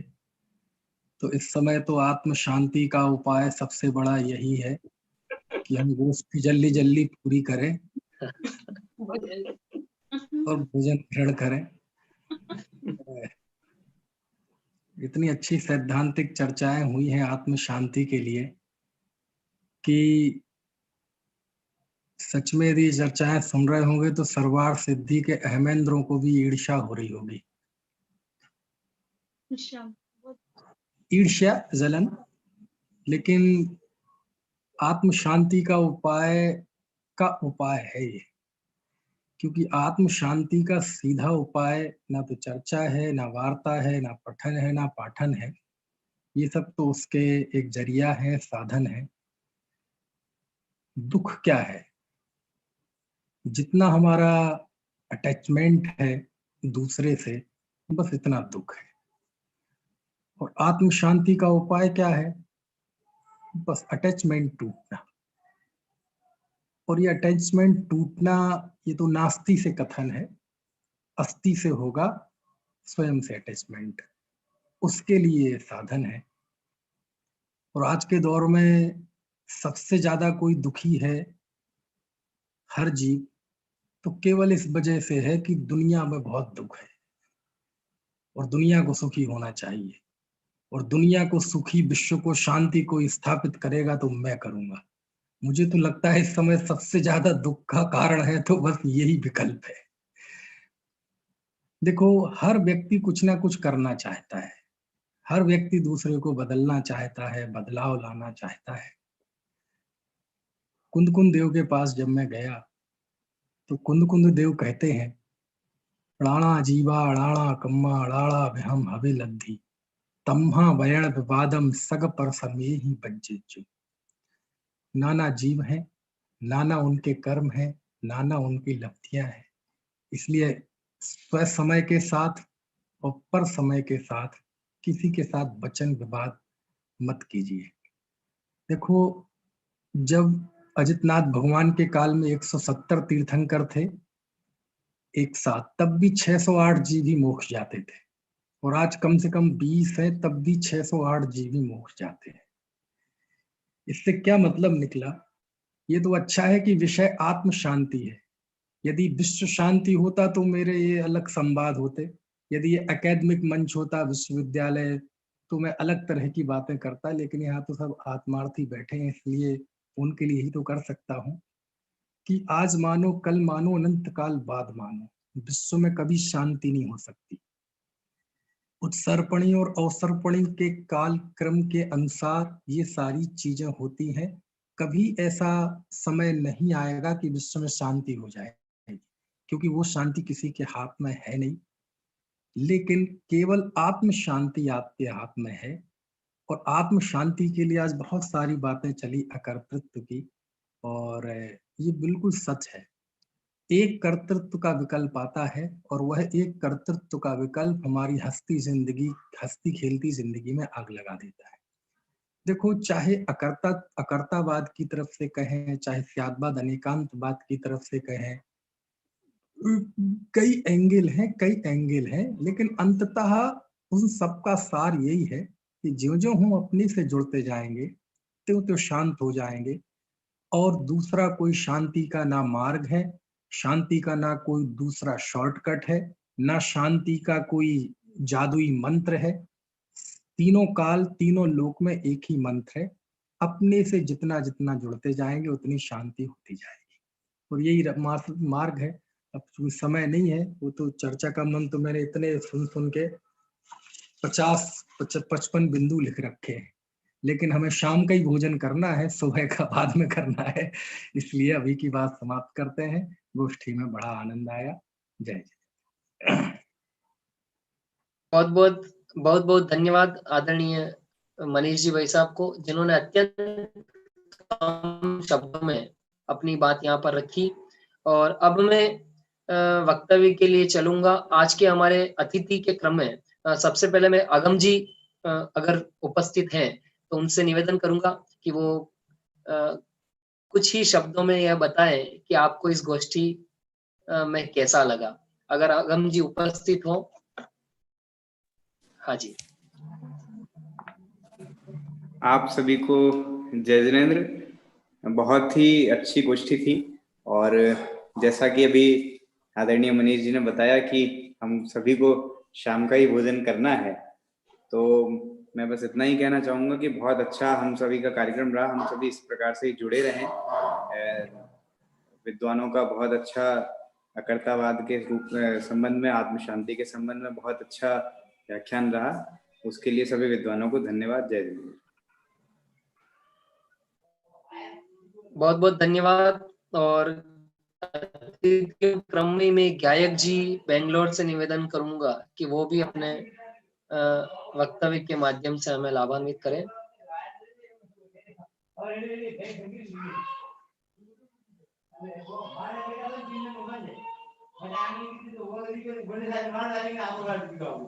ये जो गोष्ठी का विषय था ये बहुत ही लाभकारी था। जैन दर्शन का निचोड़ जो है वो जीवन में शांति है। तो स्पेशल थैंक्स अजित अंकल के लिए। जैसे अतिथि बनने जैसा वैसे तो मुझ में है कुछ, पर उन्होंने सोचा होगा कि ये लड़का कहीं दिखता नहीं है तो कम से कम इस गोष्ठी में उसको बुला लें तो उसका लाभ हो जाएगा, और मेरा काफी लाभ हुआ। तो उसके लिए आप सभी का बहुत बहुत धन्यवाद। जय जिनेंद्र। बहुत बहुत धन्यवाद गायक जी को। और अनुभव जी से भी निवेदन करूंगा कि वो भी अपना एक्सपीरियंस हम सबके साथ में शेयर करेंगे। अनुभव जी पुणे से। जय जिनेंद्र। अतिथि के रूप में शायद पहली ही किसी सभा में मैं आया हूँ और मुझे उचित आतिथ्य भी मिला। मुझे 4 अमृत कलश मिले और 5वां अमृत कलश मनीष जी भाई साहब ने पकड़ा दिया। जो जगत में शांति का भ्रम लिए हम घूमते हैं, और घर में कहें या बाहर कहें, सब जगह कुछ ना कुछ बदलाव करने की जो एक धुन सवार हम पे रहती है, तो इन धुनों से पार एक आत्म तत्व के आश्रय से ही शांति संभव है। इन 4 अमृत कलश और 5वां उसके ऊपर का भी कलश ऐसा आतिथ्य के रूप में पाकर मैं प्रसन्न हूँ। आप सभी को पुनः पुनः आभार, और अजित जी भाई साहब को बहुत आभार जिन्होंने बिना तिथि के ही आज सुबह आतिथ्य के रूप में, अतिथि के रूप में मुझे ये मौका दिया। बहुत बहुत धन्यवाद। बहुत बहुत धन्यवाद अनुभव जी का। और अब मैं बिना विलंब किए हुए हमारे आज के इस गोष्ठी के अध्यक्ष महोदय के पास चलना चाहूंगा। श्रीमान जेपी जी दोषी, आप हमारे सिद्धार्थ कुमार जी दोषी के सुपुत्र हैं, और आप स्वयं समय समय पर हमारे शाश्वत धाम की बालिकाओं को भी कक्षा के माध्यम से तत्वज्ञान की शिक्षा देते हैं। ऐसे आदरणीय जेपी जी दोषी वह अपना अध्यक्षीय उद्बोधन हम सबको देंगे। एको में शाश्वत आत्मा ज्ञान दर्शन लक्षणा शेषा में बहिर्भावा सर्वे संयोग लक्षणान। शाश्वत धाम में जीवन में शांति की आज की गोष्ठी बहुत ही मार्मिक रूप से समापन हुई। शाश्वत केवल एक निज कारण परमात्मा है, उसी के साथ में 2 पद 2 एस जुड़े हुए हैं, एक शाश्वत और दूसरा शुद्ध। उसी के अवलंबन से वास्तव में जीवन में शांति प्रकट होती है। और वो शांति कब प्रकट होती है? जब वस्तु का अनेकांत स्वरूप और अकर्तावाद का सिद्धांत हमारे हृदय में उतरे। आज की गोष्ठी के अंदर अध्यक्ष का अंत में असहाय अध्यक्ष, तो समय की मर्यादा होने से समीक्षा भी करना है और विषय पर कुछ बोलना भी है। चारों वक्ताओं की समीक्षा मैं कैसे करूं, मैं आप सबके ऊपर छोड़ता हूं। मैं आपको देता हूं 4 किलो का एक शक्कर का डिब्बा जो पूरा भरा हुआ है, और 4 1-1 किलो के अलग अलग डिब्बे पड़े हुए हैं। आप उस 4 किलो के डब्बे से चारों डिब्बे को भर दीजिए और पूछिए कि कौन से डिब्बे की शक्कर मीठी है। यह तो भाई आप ही लोगों को निर्णय करना है। बहुत ही अच्छे सभी वक्ताओं ने आज अपना वक्तव्य प्रस्तुत किया। पहले शुभम जी आए, उनका क्रमबद्ध पर्याय, अरे उन्होंने तो गुरुदेव श्री के 8 प्रवचन 308 से 311 गाथा पर 22 पेज का इतना बढ़िया आलेख किया है और उन्होंने बताया कि क्रमबद्ध की पर्याय की सिद्धि में सर्वज्ञ की मान्यता में स्वयं अपने के सर्वज्ञ स्वभाव की प्रतीति हो तो क्रमबद्ध पर्याय की सिद्धि होती है। ऐसे बताने के बाद में दूसरे वक्ता के रूप में ज्ञाता जी आए। ये तो उन्होंने बता ही दिया कि उनको अनार का रस बहुत पसंद है, लेकिन उन्होंने ये भी बता दिया कि अनार का रस पीना, निर्विकल्प होकर पढ़ना, विकल्प मत करना, नहीं तो अशांति ही होगी।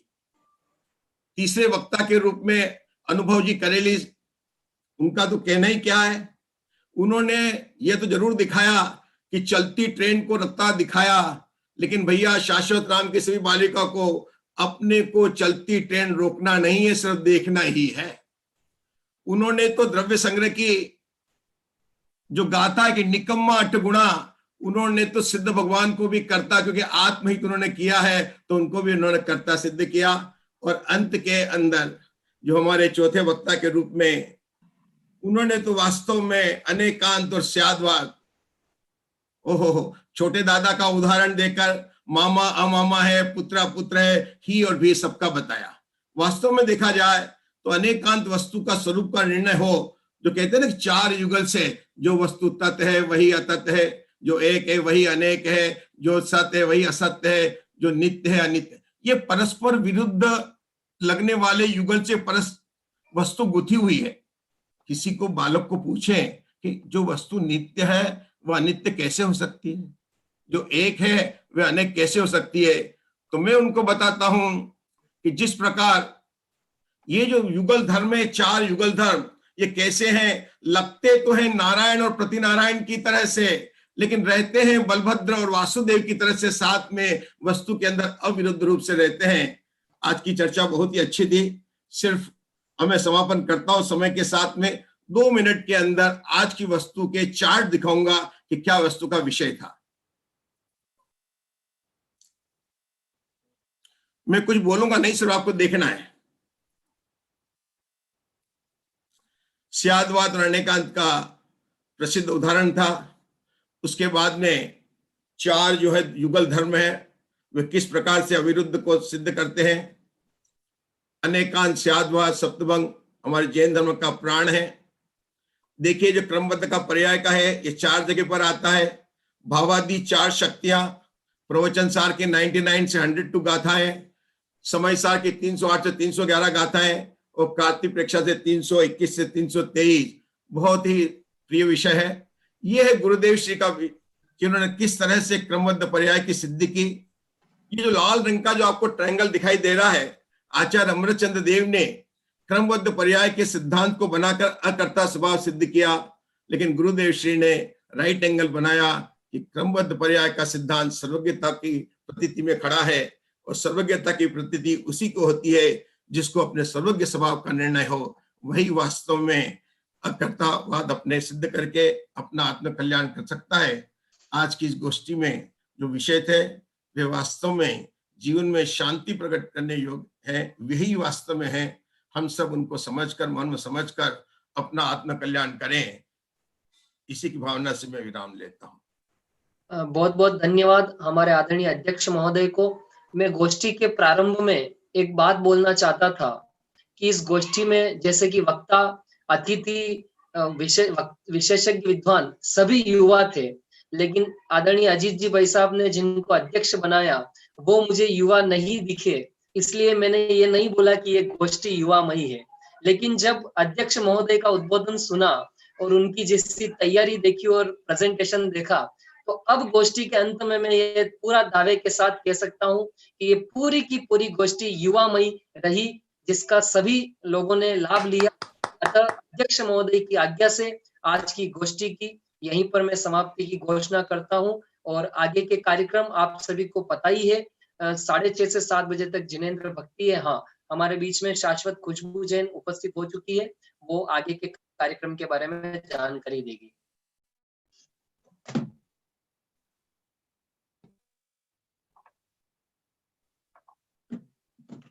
आपकी आवाज नहीं आ रही है।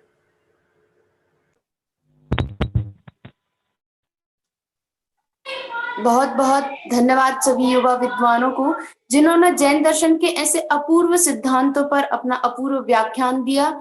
और मैं धन्यवाद ज्ञापित करना चाहूंगी आदरणीय अध्यक्ष महोदय जी को, विशिष्ट अतिथि महोदय को, मुख्य अतिथि महोदय को एवं सभी साधर्मी जनों को मैं धन्यवाद ज्ञापित करना चाहती हूँ।